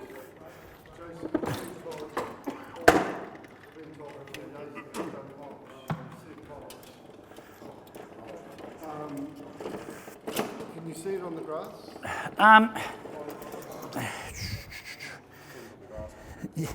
Yeah, it depends on... I won't get into it, but some mulches, depending on how long it is. See, if it's 2 foot long, it's not going to mulch. It's just going to leave clumps of grey everywhere. If you're mowing a regular mow, say you might do Mrs. Smith's house every week, and it's that high, it'll be like carpet. It'll be fantastic. So it depends on what you're trying to mulch. My regular customers, I mulch all the time. Okay. It's cutting it so fine that it drops it in there and you can't see it. Yep. But the thing about it too with mulching, you can cheat. See, especially with the ride-on. So I'd go around first and cut it. And if it looked like it's clumpy, I'd just come up one height in my deck, add more air to the deck, and so run back over the mow, pick it up and blow it away. So it depends on what you're cutting and what you're trying to achieve. And you can do the same with the mow too. So if you mow a lawn, say number 4, number 5, which is a really low setting, and you mulch it, it looks fairly crappy, a lot of grass everywhere, come up a couple of notches, raise up the deck, run over it again, it'll just keep blowing the grass away. So it distributes the grass over the lawn nicely. It just comes with experience, mate. I can't tell you how to mulch, you know what I mean? Like, you're going to, and then, so if you walk into someone's yard and it's that high, oh, I'll mulch this. No. What I would do, I'd run around the highest level and catch it, then come down a couple notches, then mulch it. So you have to mark twice, maybe 3 times, depending on how high it is. With the ride-on, same thing with the ride-on. Pull the deck right up, smash it down, that first cut first, then that first cut's basically clearing it, then your second cut, third cut, you're coming down with the deck to make it look nice. So you could mow something 3 or 4 times, 2 times, depending on what you're cutting and how big the lawn is, how thick it is, what kind of grass it is too, all makes a difference. So yeah. Yep, all right. Okay, snip. This is not my designated snip, this is my multi-tool. My designated snip's in the car. It's got the cover on it, it's got the blade on it. I broke my cover many years ago, so I ripped it off my multi-tool and put it on my designated snip. So this is my multi-tool. Does my pruner and my sole paw, which we'll get through very shortly. To service it, very easy. Cover off. Inside here is my air filter. And all it is, just a little foam critter, that's all it is. They normally get oily, as you see by my fingers. Wash it out. Brake clean, petrol, carby clean. Just wash it out, give it a good rinse, wash off, damp it off in the rag. No soapy water because it leaves thank you for listening, leaves a residue, okay? Don't pre-oil it, being a 2-stroke, it'll re-oil itself, okay? So I've had that forever, never been replaced. They're normally yellow when you buy them brand new. If you want to replace it every time we go to service it, I think they're about $6-7. There's only a foam, but as long as they're clear, all the oil's gone, it'll live a happy life, okay? Thing to be careful of is, if you pull your cover off, they normally get full of dust, dirt, leaves, give the cover a bit of a wipe out. If you notice inside the housing here, there's dirt, dust and leaves, flick your choke lever over, get your blower, give it a bit of a blowout, get rid of all the crap inside. Why am I flicking my choke lever over? Closing my engine off, exactly. So if I leave my choke lever over, so the engine's open, and I'm blowing all the dust and dirt, where's all that going? So you're going to destroy your engine. Flick your choke lever over, give it a bit of a blow, all the dust, dirt, crap will blow away, keep your engine nice and safe, live a happy life, okay?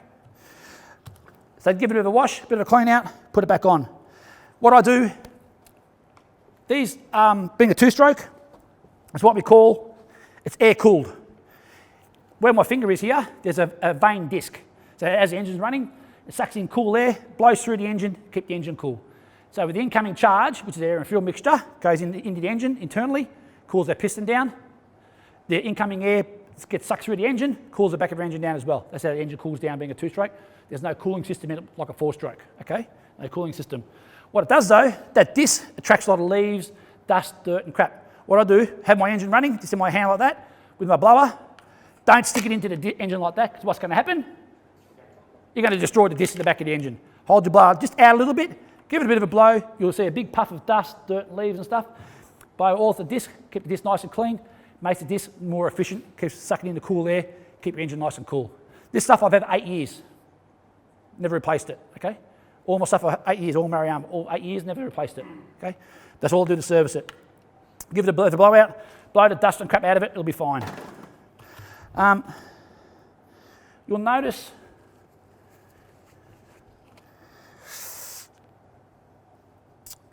the thing about having a toolbox full of crap is you can't find nothing. Oh, there it is. What have happened past, guys? These 2 lines here, these 2 fuel lines, it's a pickup line and a return line. When you press a primer on the side, you'll see it suck up the fuel, it primes the Venturi, returns out the other side. So when the engine starts up and the air comes past, remember high speed, low speed, as the air draws through the Venturi, it draws fuel out of the tank, That's how the engine runs, okay? What happened was, I'd start my snip up, it'd run and stop. So I reprime it, start it up, a couple of seconds, run and stop. What I found, one of the hoses was cracked, okay? Because they get hard and brittle, the only rubber hose had a crack in it and was sucking in air. So after I primed it, it would start. So instead of sucking fuel from the tank, it was sucking in air for the broken hose, which I have got somewhere, which I can't find, sorry guys. All done, went to Burson's. Have I got it there? No. Yeah, I went to Burson's, brought myself some vacuum hose, just put a new line on it, away I went. Worked like a treat, okay? Yeah, just cut it. So just measure off the old piece, push it back in. I have got the old piece there somewhere, I can't find it. Very easy to do. These wires here, as you can see, have been replaced. The switch is a negative switch, not a power switch. All it does, inside here is what we call a little magneto that supplies power. So as it starts, it generates its own power. All the switch is the earth switch. All you're doing is supplying earth to magneto to kill the spark, okay? Mine are actually broken. On the other snip, I actually just pull the choke over and hit the throttle so it floods, stall it. I've replaced the switches about 3 or 4 times in them, which I refuse to do anymore, so I just let the engine basically stall. So if you go to turn it off, it doesn't turn off, just pull your choke over, hit the throttle, it'll flood the engine and stall on you. So, okay? Does it start next time around? Of course it will, yeah. That's an earth switch, not a power switch. It's an earth switch. No, I'm saying when you blow it. Yeah, of course it will, yeah. Yep. Okay, everything's nice and clean. Cover back, filter back in, cover back on.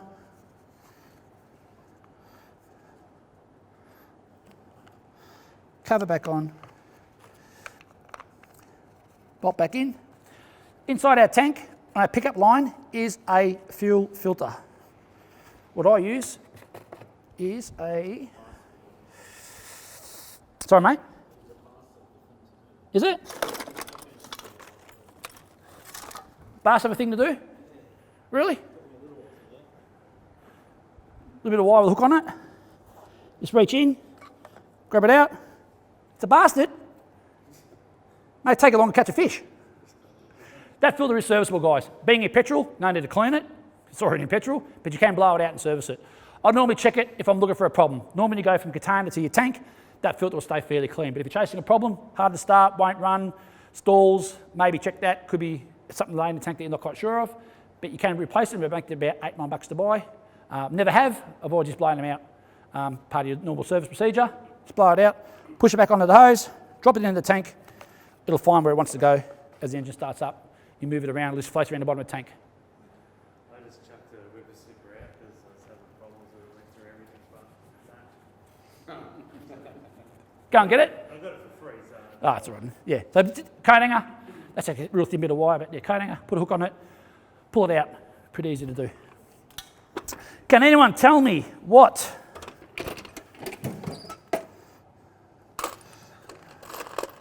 I've got a couple. Oh, look at that. Other plug is at the top of my box. Can anyone tell me what this is? I'll give you a hint. Goes in the back of the exhaust. Right there. Goes into the exhaust. Spark arrestor. Ah, good answer. Well done, yes. It's called a spark arrestor. What does a spark arrestor do? Contains any sparks from it landing in the long grass and catching on fire. Excellent, good answer, yes. Okay, spark arrestor, what it does, goes in to an exhaust there, a little screw in the side of it, and what it does, it stops them from coming any embers. Being a two-stroke, they're normally a very carbony sort of engine. You might get something fly out of it. Now, I've been around a fair while and done a lot of racing. You see the about supercars when they're banging back through the gearbox, that beautiful flame out the side of it. If your snip's shooting a flame out of it, you're doing something wrong, okay? There should be no flame coming out the back of your snip, okay? I've got 5 tools, 5 machines. 5 machines, all my spark arrestors are in my toolboxes, okay? Think about it, pass it around, guys. They're a fine mesh, they carbon up really easy. Two-stroke engines are very oily, carbony sort of burning, don't burn clean. They carbon up real easy. What happens is, it'll start but won't rev. So you'll start it, and you're trying to rev it, it's like, brum, brum, brum, it won't rev. If you hold your hand in the back of the exhaust and you can't feel nothing in your hand, I can tell you now, the spark arrestor is blocked. So the engine can suck it in, can't blow it out, okay? One of our guys in our region, Scotty Kane, didn't know about this. One morning walked out, went to start his snip, thing start, wouldn't run. Looking around, obvious stuff, no, something wrong. Drove to the mower shop, walked in and said, mate, there's something wrong with my snip, it starts, won't run. Bloke goes, leave it with me, Go get a coffee, come back, I'll fix it for you. So Scotty goes away, comes back in an hour. Old mate walks in, goes, all done, starts up, revving, fantastic. $88. All he done was pull that out, got a wire brush, decarboned it, put it back in, put the screw back in and started it up. $88. Okay? So all your two-stroke stuff will have a spark arrestor in the exhaust. My blower had a spark arrestor. You can see it, just a wire mesh in the front. All I've done was when it blocked up, I've got my screwdriver. Got my screwdriver, stuck it in the mesh, tore the mesh to bits and ran like a champion. Okay, so all it does is stop anything coming out the exhaust. Okay, called a spark arrestor. So if it starts and runs but won't rev and you can't feel nothing hitting your hand out of the exhaust, it'll be blocked. Okay. If you're in a hurry, can you just take it out? Well, none of my machines got any in them. I'm holding all mine. So would you recommend taking it out so don't bother? Yeah, no. The thing they do about it, they make it a little bit noisier because it opens up the exhaust, but that's it. That's all it does. No, 4-strokes burn cleaner. Yep, yeah, because they're a petrol. There's no fuel, no oil mixing with the fuel. It's petrol fuel. Yeah, petrol spark, I should say. Sorry. Yeah. All right, spark arrestor. Check it out, guys. Very easy to overlook. Bump feed head. Spark arrestor. Yep. Okay. Everyone know how a bump feed head works? Yeah. Yep. Everyone know what a bump feed head is? Is that the speed feed? Yep. Bang it on the ground. Bump feed. Yep. Cord comes out.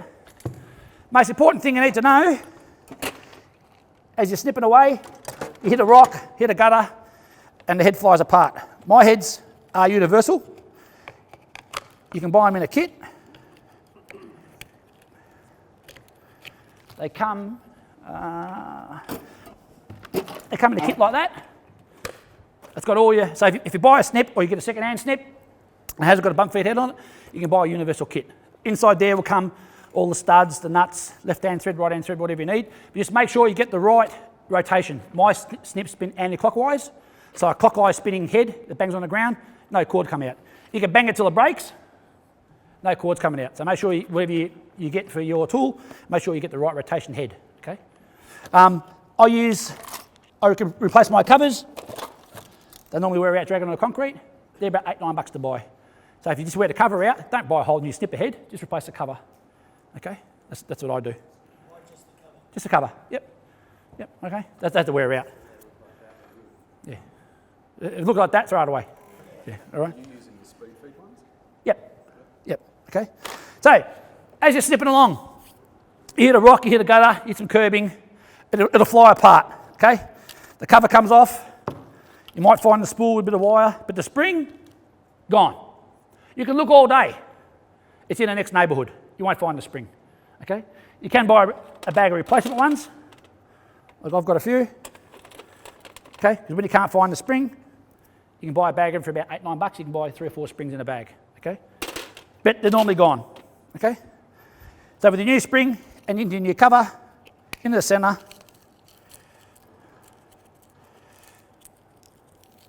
spool in. The spool will go 2 ways, the right way and the wrong way. Can you see how that spool is sitting a little bit proud? If I go this way, see it sits back in the housing, and it's a bit harder. Can everyone see that? So it sits back in the housing, this way, it sits a bit proud. Can everyone see that? If it sits that way, the cover won't go back on. You can bang the cover till your hand hurts, it won't go back on because the spool's on the wrong way. So make sure you put the spool in the right way, it sits all the way back in, cover back on with the spring in it, and away you go.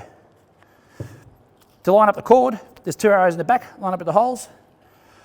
Snip cord. Now I've used the black, the red, the triangle, the pig gut, the pink, and it's all rubbish. All these are consumable. Snip cord and 2-stroke fuel are your two most consumables you're ever going to come across. Okay, you use tons of it. I normally use 2.7 mil snip cord. You can go up to 3.2. You can go down to 2 mil cord. The thing about 2 mil cord is I normally get 2 arm lengths of cord onto my spool, okay? That's how much I can wind on with 2.7 cord. If you use 2 mil, you can get an extra arm length, but it doesn't last as long because you go through it a lot harder. You can use 3 mil cord, but you get half the amount on the spool because of course so much thicker. So I use 2.7, plus I buy it cheap as well, okay? Don't go to Bunnings and buy them stupid bloody plastic little things for $45. It's got half a metre of cord in it. That's rubbish. See your franchisor, if he comes across a 2 kilo spool of it, get a couple. And don't buy one, buy 6. Leave them in your shed at home, okay? Because you go through so much cord. All right? Everyone understand that? So line up your hole, through the head, out the other side, pull it through, even it up. So it winds on evenly. Hold the back, turn the front, wind her on.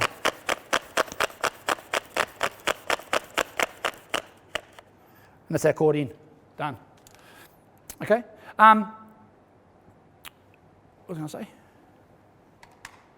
Yeah, that's how the cord goes through. Okay? Now, what I say to my guys, be careful with your snipping.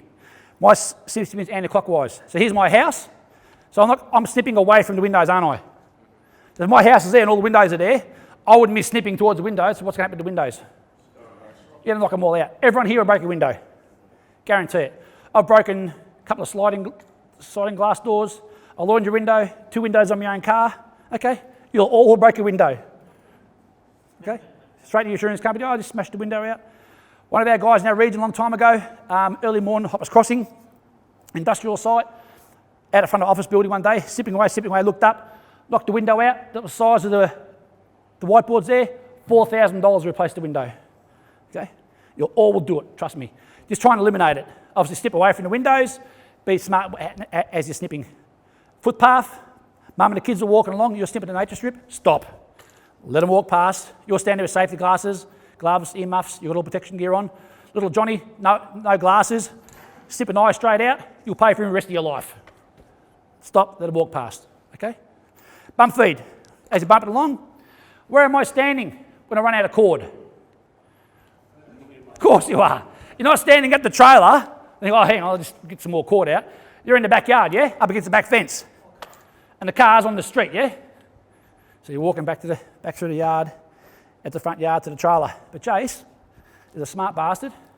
Got a cord in my pocket, yeah? I don't even turn it off. Flip it over, cord in, give it a rev, keep going. Now, think about it tonight when I get home. I'm going to walk in, give the lovely kiss on the cheek, walk into the laundry,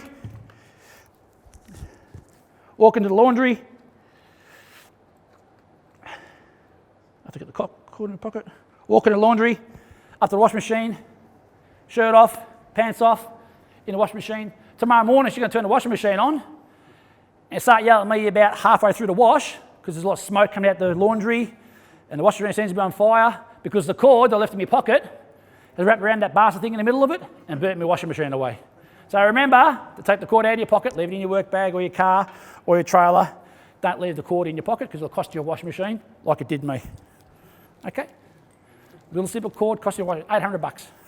All right? Keep that in mind. Jason, you're snipping, so if it's anti-clockwise, Yep. you're snipping, it's anti-clockwise, it's turning away from you. That's correct. You want to turn away from whatever you don't want to break. Yep. Yep. So if you're snipping, you want to have the house to your right shoulder because your snip's spinning away. Yep. Yep. If you're spinning clockwise, you want to have your left shoulder to the house. So you're spinning away, not hitting the house. Yep. Just try and eliminate it. You're going to break one, trust me, you all will, but you can eliminate it a little bit. Yep. It's a bit of smart thinking. Just make sure you're doing it properly. Yep. You also mentioned multi-tool here because it hasn't got a guard on it, is that right? Or?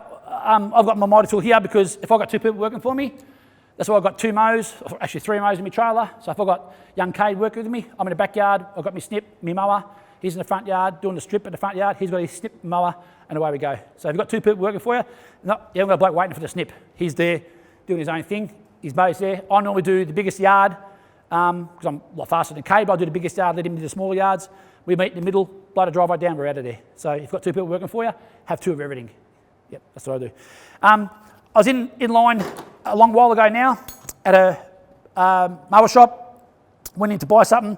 There's a guy in front of me, he was just a punter, just walked in, had a steel snip. So mate, had it a long time, only using the weekends, can you service it for me? Yeah, no worries, we can service it for you. How much? $98 plus parts. Where's $98? I just showed you how to clean the air filter. I showed you to check the fuel filter, and the rest of it's history. Like, where's that? For 15 minutes worth of work, you're going to save yourself $100. Okay? That's it when it comes to servicing. Yeah. You're going to charge $100 for what? checking the air filter, washing it out, blowing the dust off. Nah. You're gonna pay $700 for a good snip. Yep. Maybe 800, depending on what you're buying. Yep. All right. Any questions about the snip? Pretty easy. Okay. My pruning tool with the grease gun. There's 2 grease nipples here, one on the shaft, one for the 90-degree drive and 2 for the gearbox. Everyone see that there? 2 there, 1 on the top. 2 here, 1 on the top. With your grease gun, all you're going to do is just give it 1 or 2 pumps. That's all you need to do. Because as the gears move around, it'll spread the grease around through the gearbox. If you over-grease the gearbox, it normally just oozes all at the front and makes a big mess. 2 or 3 pumps of grease on the grease nipple will be enough. Grease does 2 things. Ever tell me what grease does? And? Gets rid of moisture. And? Cools. Yeah, grease lubricates and cools. Same with their wheel bearings. Without grease, the wheel bearing overheat. Okay, so grease lubricates and cools. Same with our machine. If you're using your pruner, 2 things if it's running out of grease. First thing, you'll hear it. It'll be really, really rattly. And the second, it'll be really hot to touch. Okay, I can tell you now it's running out of grease. A couple of shots of grease in it, put some grease through it. As the gears turn around, it'll lubricate the gearbox and away it goes. You want to be at least greasing that, depending on how much pruning you do, probably at least every couple of months, I'd reckon. Again, depending on how much pruning you're doing, every couple of months. If it's really rattly and hot, grease it a bit more often. It hasn't got enough grease in it. These blades, my brother's got used to be Shindara up there. He got it caught one day, reefed it, broke 2 teeth off. They were $200 per blade. Okay, I replaced them for him. Trust me, you don't want to go pulling the cover off. Inside there, very intricate little bushes and gears and stuff like that. By all means, have a go. But when it doesn't work, just take it all to the man, and whatever bits you got left over, and let old mate fix it, because it's pretty tricky inside there. So I'd leave it on there. You can get the blade sharpened. These have never been. There's a blunt on the end because it hit the ground. But still cut your finger off. No worries in the world. If it's been raining or you're pruning something that's wet, never put it back in dry. Never put it back in wet. Put the cover back on. Your blade's nice and wet. You might not use it for 2 months. Next time you pull the cover off, how your blade's going to look? Rusty. A bit of CRC. You can buy these days. You can buy the mineral oil in the spray pack. A little bit of CRC, mineral oil, a bit of cooking oil even over the blades. The blades will last for a long time. So they've never been sharpened. I've had 8 years. Okay. So we don't have to buy the $40 can of lubricant? If you want, you can. I wouldn't, and I don't. No. So. Who's that? When I picked up the stuff, he's like, well, you need this. Nah, rubbish. The only trick with the blades, guys, is the gap between the blades. If you can pull the blades, normally, if the blades are getting too big in the gap, what happens is at low speed, a lot of the work gets caught. Look at all the branches and twigs will get caught in the blades at low speed because the gap between the 2 blades is too big. The closer the blades are, the better the cut, the sharper the cut. It's like a hot knife through butter. So if you notice that a lot of the work at low speed, blades, they're getting caught, you can just adjust the 1, 2, 3, 4 bolts here, and I'm talking just a tweak, a little third of a turn, just close up that gap between the blades, do up the locking nuts, keep the blades fairly tight to each other, it'll make it cut nice all the time. If you over tighten them, as soon as it starts up and the blade gets hot, they'll grab, the blades, the adjustment's too much, you've gone too much in the adjustment. You've got to be able to make sure the blades move back and forward, all right? Now, I'm as strong as a freaking bull. What's your name? Lachlan, come here, Lachlan. You left-handed or right-handed, Lachlan? Right-handed. We're going to prune Mrs. Smith's hedge. Grab the trigger. Yep, okay. Hedge starts here. Is that high? Get yourself nice and straight. That's it. Straight, Lachlan, straight, Lachlan. Right, that's it. Back here. Down the ray. Back the other way. Back the other way. Down the end. And we've got to watch. Do the seconds for me, please, mate. That's it. That's it. Nice. Mrs. Smith's watching out the back window. Lovely. Yeah, no worries. That's it. Keep going. All right. We've got 3 hours here, then we've got 4 hours in the backyard. Keep going, Lachlan. Nice. Just come down a little bit, mate. Come down about an inch. There you go. That's it. Back this way. Jeez, he's doing a good job, isn't he? Look how straight he's keeping it. Oh, he's fantastic. Oh, no, he's starting to wave there. Starting to burn. Whistle us a tune. Now, down another inch. Down another inch. There you go. How long? 30 seconds. That's good. Well done, Lachlan. Round of applause. My point being, is be careful what you buy, okay? Lachlan's done 30 seconds there. We've still got 2 hours to do here, and we've still got 4 hours in the backyard to do for pruning, okay? Now, you go buy a machine that's $3 or $4 cheaper than this one, but it weighs a kilo heavier. Doesn't sound much, but when you stand there for 3 hours pruning something, you're thinking, geez, I've got no arms, I'm out of energy. I've still got the backyard to do yet. I'd spend extra $400 or $500, buy a machine that's dearer, but half a kilo lighter, and I can stand there all day and do what I need to do. So if you're going to buy equipment, be careful what you buy. Cheaper doesn't necessarily mean it's better. If you buy something that's maybe 2 or 3 kilos heavier, like the 4-stroke stuff, it's good stuff, it's powerful, but it's heavy.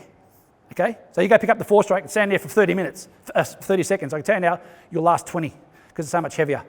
That kilo doesn't sound like much, but it's a lot. At the end of the day, when you're hanging on something, to make you a living, okay, want it as light as possible. Just keep that in mind when you're buying equipment. Make sure you try and buy good equipment. I've spent the amount of money I've spent on equipment over the years, air guns, tools, I could own 3 houses. So always spend good money, especially if the equipment's making you a living. Spend good money and buy something properly. You might get something nice and light. That's all I recommend. I don't endorse any particular brand, but I do endorse something that's good quality and nice and light. Okay? You know, with this, you can turn them around any way you want. There's no leaks, no oil leaks, it doesn't matter. Nah. Nope. Yes, mate? You know those ones that you actually do the right angle? Yep. Obviously that's a lot easier. That one goes to the right angle. Yep. Yeah, so that would be a lot easier than the way Lachlan was just talking. The thing about it,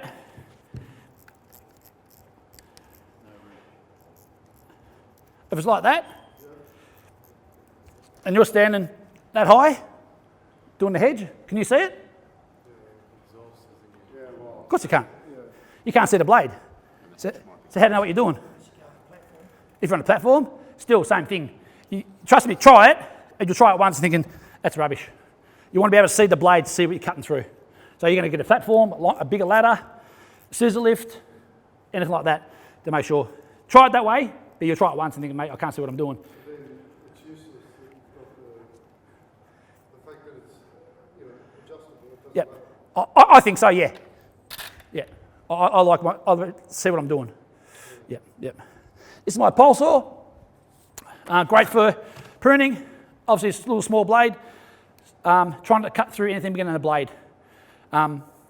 Sorry, the bar. Don't cut anything bigger than the bar. My arm, for example, would be the perfect size. If you're trying to cut a log that round with it, it's not going to work, is it? The bar's only very short. I use, you can use the proper chain and bar oil. Don't use your 5W30 or 5W40 because it's too thin. The oil in the container does 2 things for our chain. What does it do?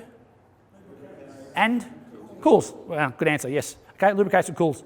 So if you use something, a thin oil like a 5W30, 5W40, it runs straight out. Doesn't last in the tank much, very, very long. Something with a bit of body in it, a 5W20, a straight 90, for example, a straight 80, would hang in the tank as the chain goes past the lubricating port, draws all out of the tank, lubricates the chain, and away it goes. The oil look after the chain. And I'll put the chain on back to front last class, because I'll do it upside down. You know I pick that? No, you can't. Anyway. So, the chain out, turn the chain over, cover off. What I normally do, guys, is get a texture colour and mark the top of your bar, because the bars are reversible. So what you do, by turning your bar over,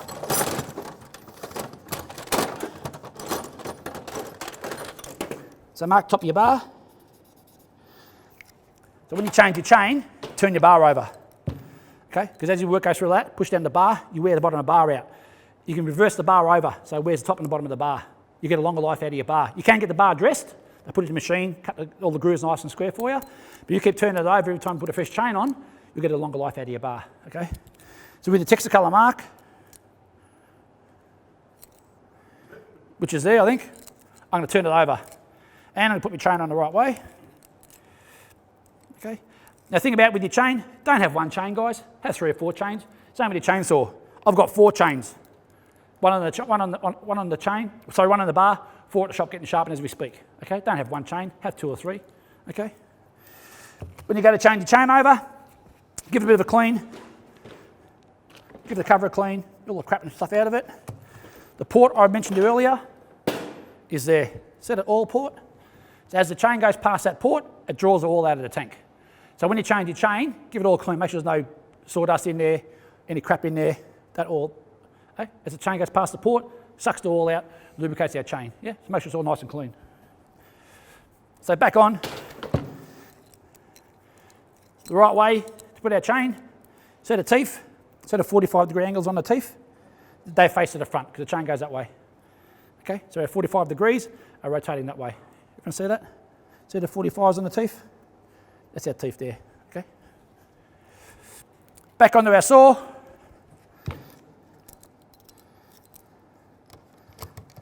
Pick. Sharpen those as well, or just get a new one? I have got the stupid bloody files. I've got the stupid bloody gauge. I brought a diamond tip cutter that goes into my die grinder. And if you want to stand there for half an hour sharpening a chain, knock yourself out, mate. I like to go to my bag in my trailer and just get a fresh one, put the blunt one in the bag. When they're all blunt, swing past John Kay and say, oh mate, can you sharpen them for me? You normally get 2 or 3 sharpens out of a chain. So if you want to stand at the end of the day with the file, yep. Yeah, nah. Just give it to the man. Let the man sharpen it. Much better. Don't do it right up tight, guys. You need to adjust the chain. Can anyone tell me what the right adjustment is for a chain in our bar? No? Shouldn't be able to pull. Yeah, you shouldn't be able to pull more than half the chain out of the bar. So I can't pull, just a little bit more. So the adjuster's in the front, right there. Just screw the adjuster in, push the bar out. Screw the adjuster in, push the bar out. That's better. Make sure you can still turn it. Nice. Lock it up. And that's our chain adjusted on our bar. Okay? If it's too tight, as soon as it gets hot, it'll grab on the bar and stop. So even though you've done the chain up too tight. Too loose, it'll keep dropping off the bar as you're trying to use it all the time. All right? Yep. You'll get the hang of it. How often do you grease the bar? Do you grease the bar? The bar, this one, it's all fed. All lubricates it. No, the front axle. The bearing? No, it lubricates with the oil in the chain. Yeah, no need. Yeah, no need. Oop. All right, pretty easy. Hand pruner. This one I love for one particular reason. The handle is adjustable. Okay, the handle's adjustable. So if you're behind someone's hedge, up against the fence, you can turn it both sides to get in there. Oh, I think that's fantastic. So if you're going to buy one, I recommend, doesn't matter what brand, I don't care, but make sure the handle's adjustable. I find it's fantastic for using up against the fence or doing something that you're hard to get into. That's all I recommend. At the back of it here, in where my finger is, another grease nipple for the bottom. Right in where my finger is, another grease nipple for the bottom of the gearbox. The gearbox here, grease nipple in there. Can you see that? Okay, again, how many shots of grease will I give with my grease gun? 2 or 3, that's plenty. As the gearbox moves around, it'll lubricate around. Grease our gearbox. Same thing with the chain, sorry with the blades. You can adjust the blades if the gap's too big. The 4 bolts through the centre, 1, 2, 3, 4. Like I mentioned earlier, don't do them up too tight because they'll grab on the blades as it gets hot. One of the things I do find though with these machines as they get a bit older is the engines loosen up. What happens is, if the engine's been running, and it's hot and you've been using it, and you put it on the ground, and the idle's too high, okay, you put it on the ground to do something, whatever, and the blades are moving back and forward because the idle's too high, that's dangerous. You can walk along, step on it, cut your foot, cut your toes, someone walk past, you've got someone working with you, they get hurt, you can't adjust it, okay? So if the blades, you're not using the machine, and the blades are moving back and forward, dangerous. This little screw here, the top of my finger, okay, it's on the end of the throttle shaft. You see that? See the screw here? It's what we call the idle stop screw. Little screw here, little silver one there. A bit hard to see, guys, I'm sorry. There, at the end of the throttle shaft, okay? You can adjust that screw. These days, the engines are basically what we call encapsulated. You can't adjust the air. Years ago, the old steel ones, Earl Black & Decker ones, you could adjust the high, low speed ratios in the Venturi. You can't these days, they're basically all encapsulated, so you can't fiddle with them. But you can adjust the idle. So if it's idling too fast, you get your screwdriver, on top of the screw, bring the screw up and it'll drop the idle down. So the blade stop moving, make the machine nice and safe. Or you can go the other way. If you start it and it's hot and you've been using it and it keeps stalling, you think, it's a pain in the bum. Get that screw the screw down, just to bring idle up just a fraction. And it'll idle nicely. If you put it down, it'll keep running for you. Keep on working, it's not a pain in the bum, okay? That's the only thing you can do with the machines these days, with the two-stroke stuff, is to adjust that idle. High or low, that's all you can do. You can't adjust the airflow, you can't adjust the high-speed fuel, that's all you can do is adjust the idle these days, because you're encapsulated. All right, yes? Everyone get that? Same thing to service it. Fuel filter in the pickup line, air filter here, same thing. Petrol, Kero, brake clean, soapy water. Very good. Not all slip. Not all slip. It'll do nothing. Yeah. It's like drinking light beer. You're not going to get drunk drinking light beer, are you? You're going to drink heavy beer so you get blind, which I don't recommend on the way home. What do you got? Oh, really? You make it at home? Cool. Just had a mate of mine used to make his homemade bourbon. It was that good, he used to have it on ice cream. Oh, yes, it's a broom. Yeah. Anyway. Cover back on. Pretty easy service, guys. Again, have a go at home. Nothing to it. Had this machine 8 years, never replaced the blades, never sharpened them, still do a day's work. No problems in the world. Cover back on. Yes, mate? Real world experience with everything. What's your take on battery? I will get that right to the end. Yes, I will mention battery. Yeah. If I've been using my machine and it's been raining and I turn it off and the blades are wet, what am I going to do? Of course I am. Right on. Yes, don't put the cover back on. Might not use it for a couple of months. Right? Blade's going to be rusty. Blower. Your second best friend. Doesn't matter how bad of a job you do, you can normally fix up with a blower most times. Okay. Pretty easy to service. Air filter in the back. This one's just a different shape.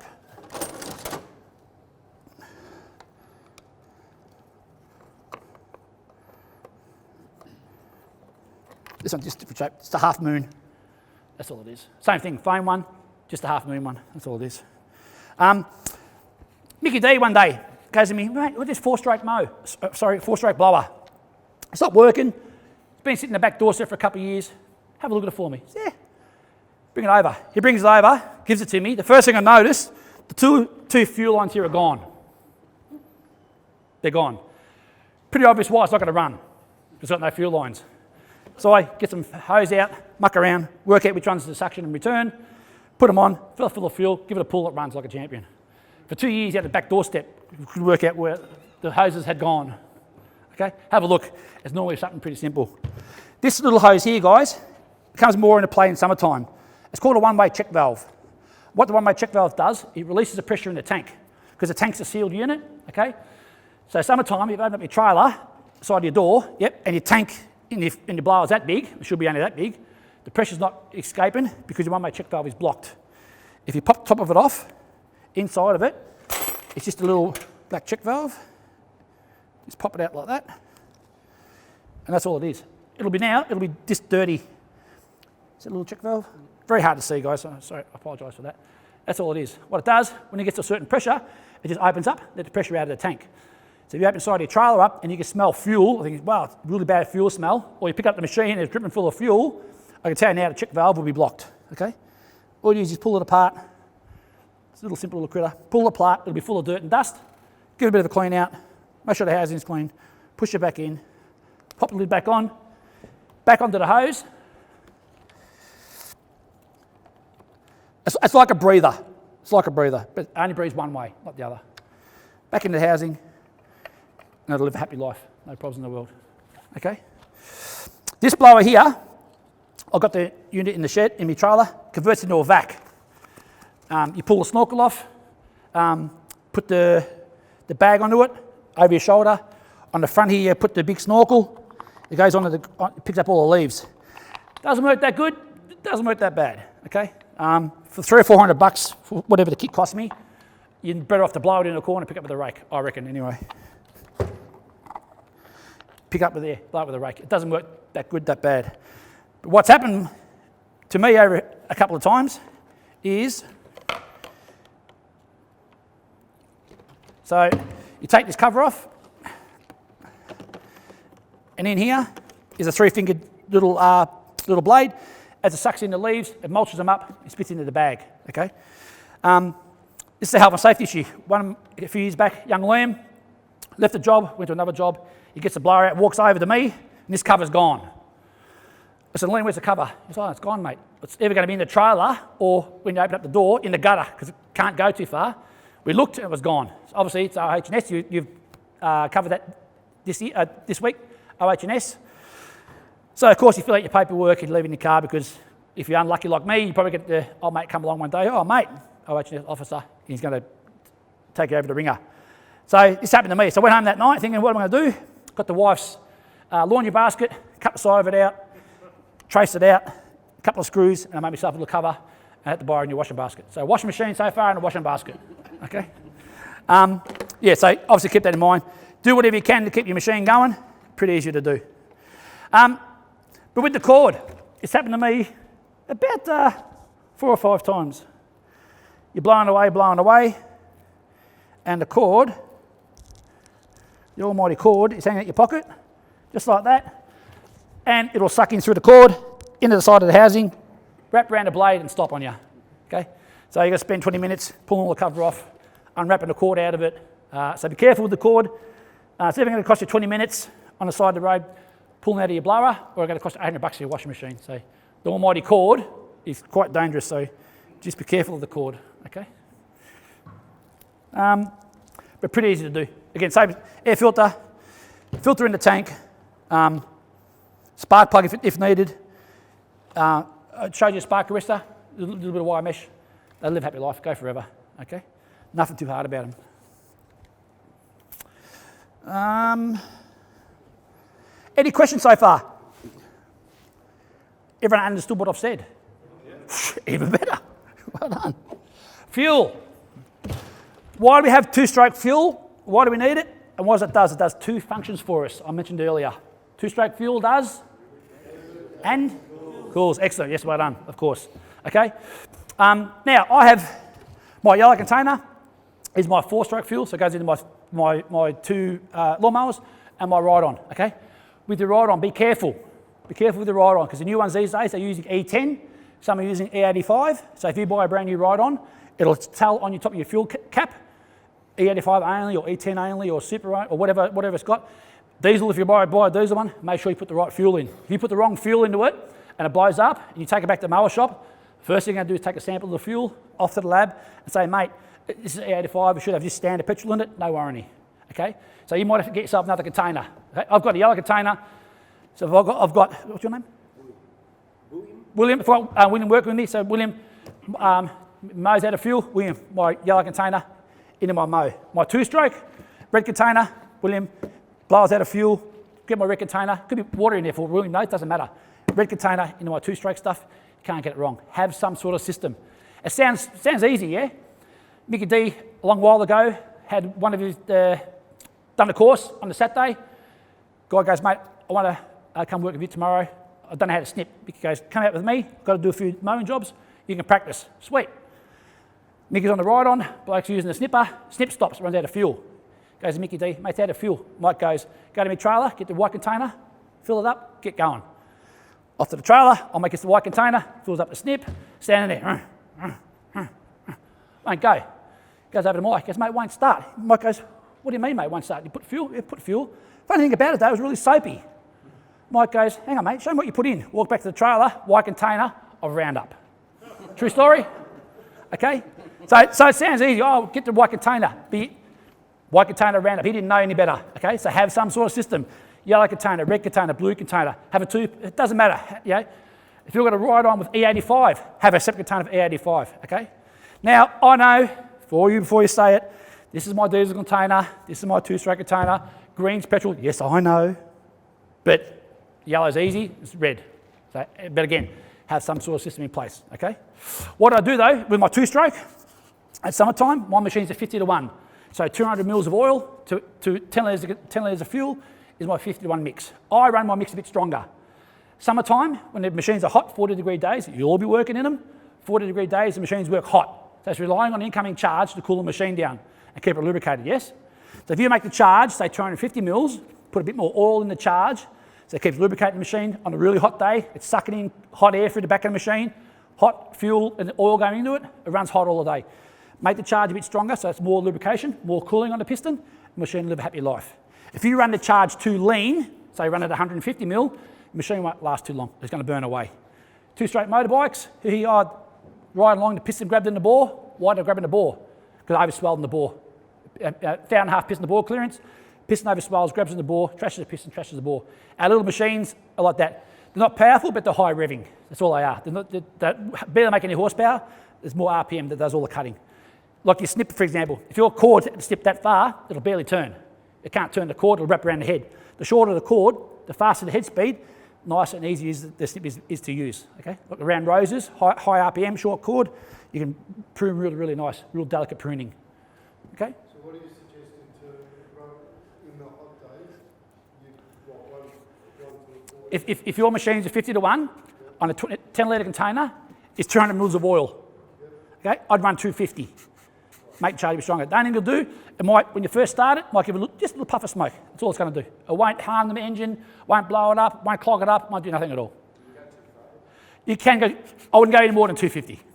Yeah, yeah. 250, I know. 200 mil is 50-to-1, so it'd be 50, don't know. Yeah, just use 50-to-1. Yeah, can't go wrong. Okay? That little container you can buy from any mower shop, Bunnings. It's normally got a chart here. It'll tell you all the ratios. The stickers come off, but if you buy one brand new, it's got the chart on here. Can't go wrong. Okay, and that's the proper two-stroke mix. Okay, you can use a little bit of engine oil if you run out. 5W30, 5W40, something fairly thin would be the same thing, but just use the normal two-stroke stuff. Buy a 20-litre container from your franchisor. Can't go wrong. All right, 2 containers, very important. Also, too, be careful. No methanol, nitrous. NOS, anything stupid, yeah, okay. They're just going to blow up. They're not overly powerful machines, okay. They're not hand grenades, they're little hand grenades. They're not high power horse machines. Just, yeah. If it says two-stroke, use two-stroke. Use unleaded, use unleaded. Don't use anything too crazy. You can cheat though. Be careful. If you run out of mower fuel, 4-stroke fuel, I've used in the past a bit of two-stroke just to get me home. Last mower of the day. Tip of 2-stroke in there, in your 4-stroke, it'll be fine. Never go 4-stroke in your 2-stroke, because why? No oil. There's no oil. What does the oil do? Okay, all right, but you can go the other way. You can use a bit of 2-stroke in your 4-stroke stuff to get yourself out of trouble. No worries in the world. Finish off a mow or whatever, a little bit in the ride on, won't be a problem. But never go the other way, okay? 2-stroke is only 2-stroke. I actually just did that recently with a home mower, and obviously it burns a bit more, but I thought it would actually wet the plug, but it didn't. You know, putting a 2-stroke in the 4-stroke. Yeah, you're putting the oil is minute. It wouldn't be enough to damage the engine at all. Yeah, but never go the other way. Yep. Last but not least, chainsaw. This is my chainsaw. This is my Stihl 180. I love it. I brought it 2 years ago. Best thing I ever brought. Who here has got chainsaw experience? Yep. How dangerous are they? They're horrendous. Okay. Now I recommend everyone have a chainsaw, especially for pruning. Yuccas. Everyone know what a yucca is? The only thing you prune with a yucca is a chainsaw. Okay. Only thing you prune with them. I don't think anything any bigger than that for what we do. That's an 18-inch blade, 16-inch blade. I think that's big enough. I don't think you need anything bigger than a 16-inch blade. Generally, the bigger the chainsaw, the bigger the manhood you think you carry, the bigger the shit you think you can cut down, the more trouble you get yourself into. Okay. If you haven't got chainsaw experience, you need to get some. If you're going to use one, if you haven't got any experience, you need to get someone to teach you the right way and the wrong way. Because if you haven't got no experience, and I teach you how to use a chainsaw, oh, mate, chainsaw, bloody easy. Bloody oath this, mate, look at me go. I'm teaching you all my bad habits, and you're going to hurt yourself. You're going to cut yourself in half one day, okay? So if you're going to get some chainsaw experience, make sure the guy who's teaching you, he knows how to use it properly. I've done a chainsaw course, I can cut a tree down. They were talking about doing a chainsaw course here many, many years ago. It's never going to happen. You need to take it upon yourself. So you need to get some chainsaw experience. They're very dangerous. The guy had done the course when I come through. His name is John. He had a mower shop. Guy walked in. I said, mate, I've had this for ages. Can you service it for me? By the way, the oil feed doesn't work. Our chainsaw's got an oil feed. What does it do? And, yeah, exactly, right? Reservoir here. Oil goes in here, fuel in the back. He said, I've had it for ages. Hasn't been serviced a long time.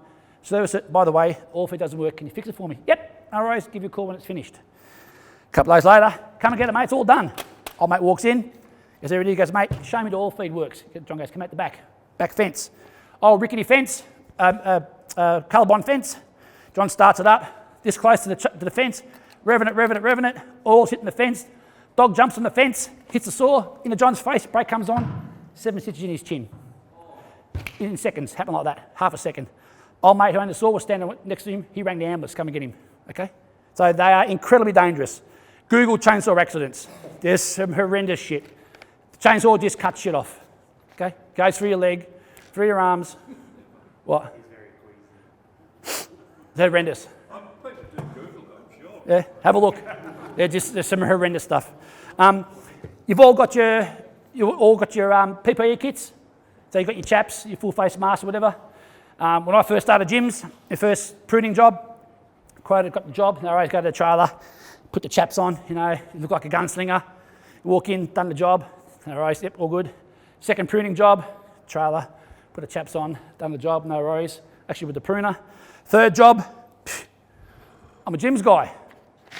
I don't need no chaps. Working away, and I laid the pruner across my leg. I got out of the gas and laid it across my leg, tore my pants, bit of blood, wasn't too bad, no stitches. Straight back to the trailer, the chaps back on, and kept on away. It'll bite you, you'll get through, trust me, you'll all do it and think, okay, I'll put them back on because it's going to bite me one day. Young Liam one day, working away, he's dragging stuff to the trailer. I'm there pruning away, cutting away, whatever it was, can't remember. And I swung the saw back, got out of the gas, swung it back to drag something out the way. Unbeknownst to me, Liam was walking behind me and I got him in the leg. It was just on the slow down. So, and he was back enough, just through the pants, actually got him in the shin, through the pants, a little bit of blood, a little bit of skin, wasn't too bad. Now, if I was a foot back and still in the gas, I would have cut his leg off. I would have been racing to the hospital with half a leg gone. So they're incredibly dangerous. Get some experience. Get someone to teach you who knows to use one properly because they are incredibly dangerous. Everything we use will bite you. This will just cut shit off, okay? Be very, very careful. All right? Now to service it, easy.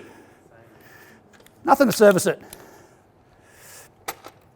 Cover off. This is actually a brand new chain. I put it on the other day. Cover off.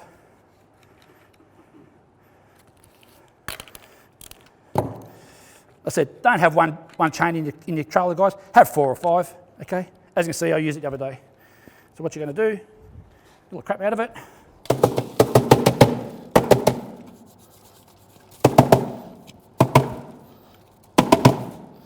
Get a little crap out of it. Give it a clean. Bar off.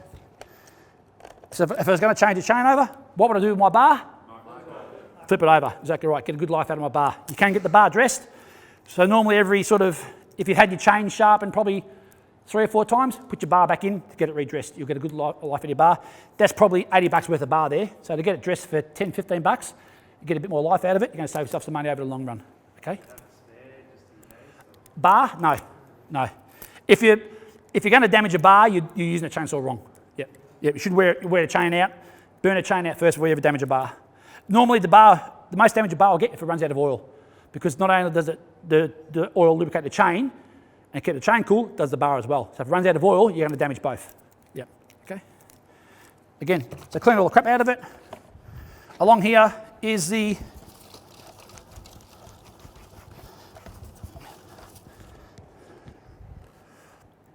right there, guys, is the oil port. So as the chain goes past the port, like I showed you earlier, it draws it all out of the tank. So make sure that port's nice and clean. If the tank's full and you're using the saw and no oil's coming out of it, I can tell that port is going to be blocked. Either get a little bit of wire or something, get whatever's caught in the hole. Because normally block up here. They won't block in the tank. They normally block at the port, the sawdust and all kind of stuff. So especially yuccas cut. That's yucca actually. Yucca's cut wet. It gets everywhere. So. Just as a rule of thumb, fuel, you'll do barrel oil as well? Yes, definitely. Yes, yeah, for sure. Always check both. Yeah, always check both. You should be, if you're using it flat out, you probably go through 2 tanks of oil to 1 tank of fuel, because the oil comes out a bit faster than the engine's going to use the fuel, because the oil lubricates and cools the chain down. So if you're running out of fuel, you're out of oil for sure. So even halfway through your cut, it's got a little sight glass in the front of it, so you can see the oil. Okay, same at the back. That's the fuel. Sight glass where the fuel is. So you can just have a quick look to make sure it's got oil in it. Okay. Chain back on. Bar, I'll turn my bar upside down, guys. I haven't because I've done it the other day. That was my new chain. The chain back on. Bar back into place. Pick up the adjuster.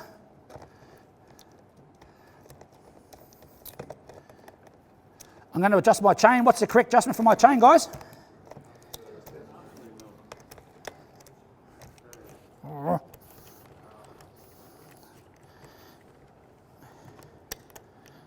Sorry, what was that?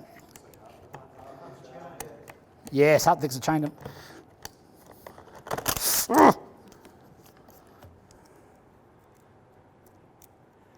probably when you're doing things upside down when it doesn't work. Here we go. Cover's nice and clean. Get all the crap out of it. Nuts back on.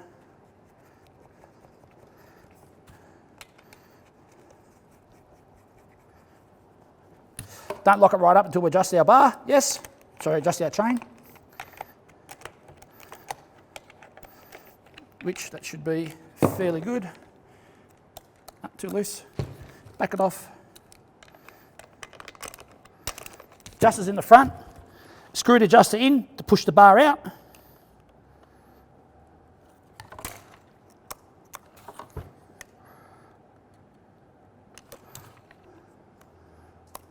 Fraction more. Lock it up.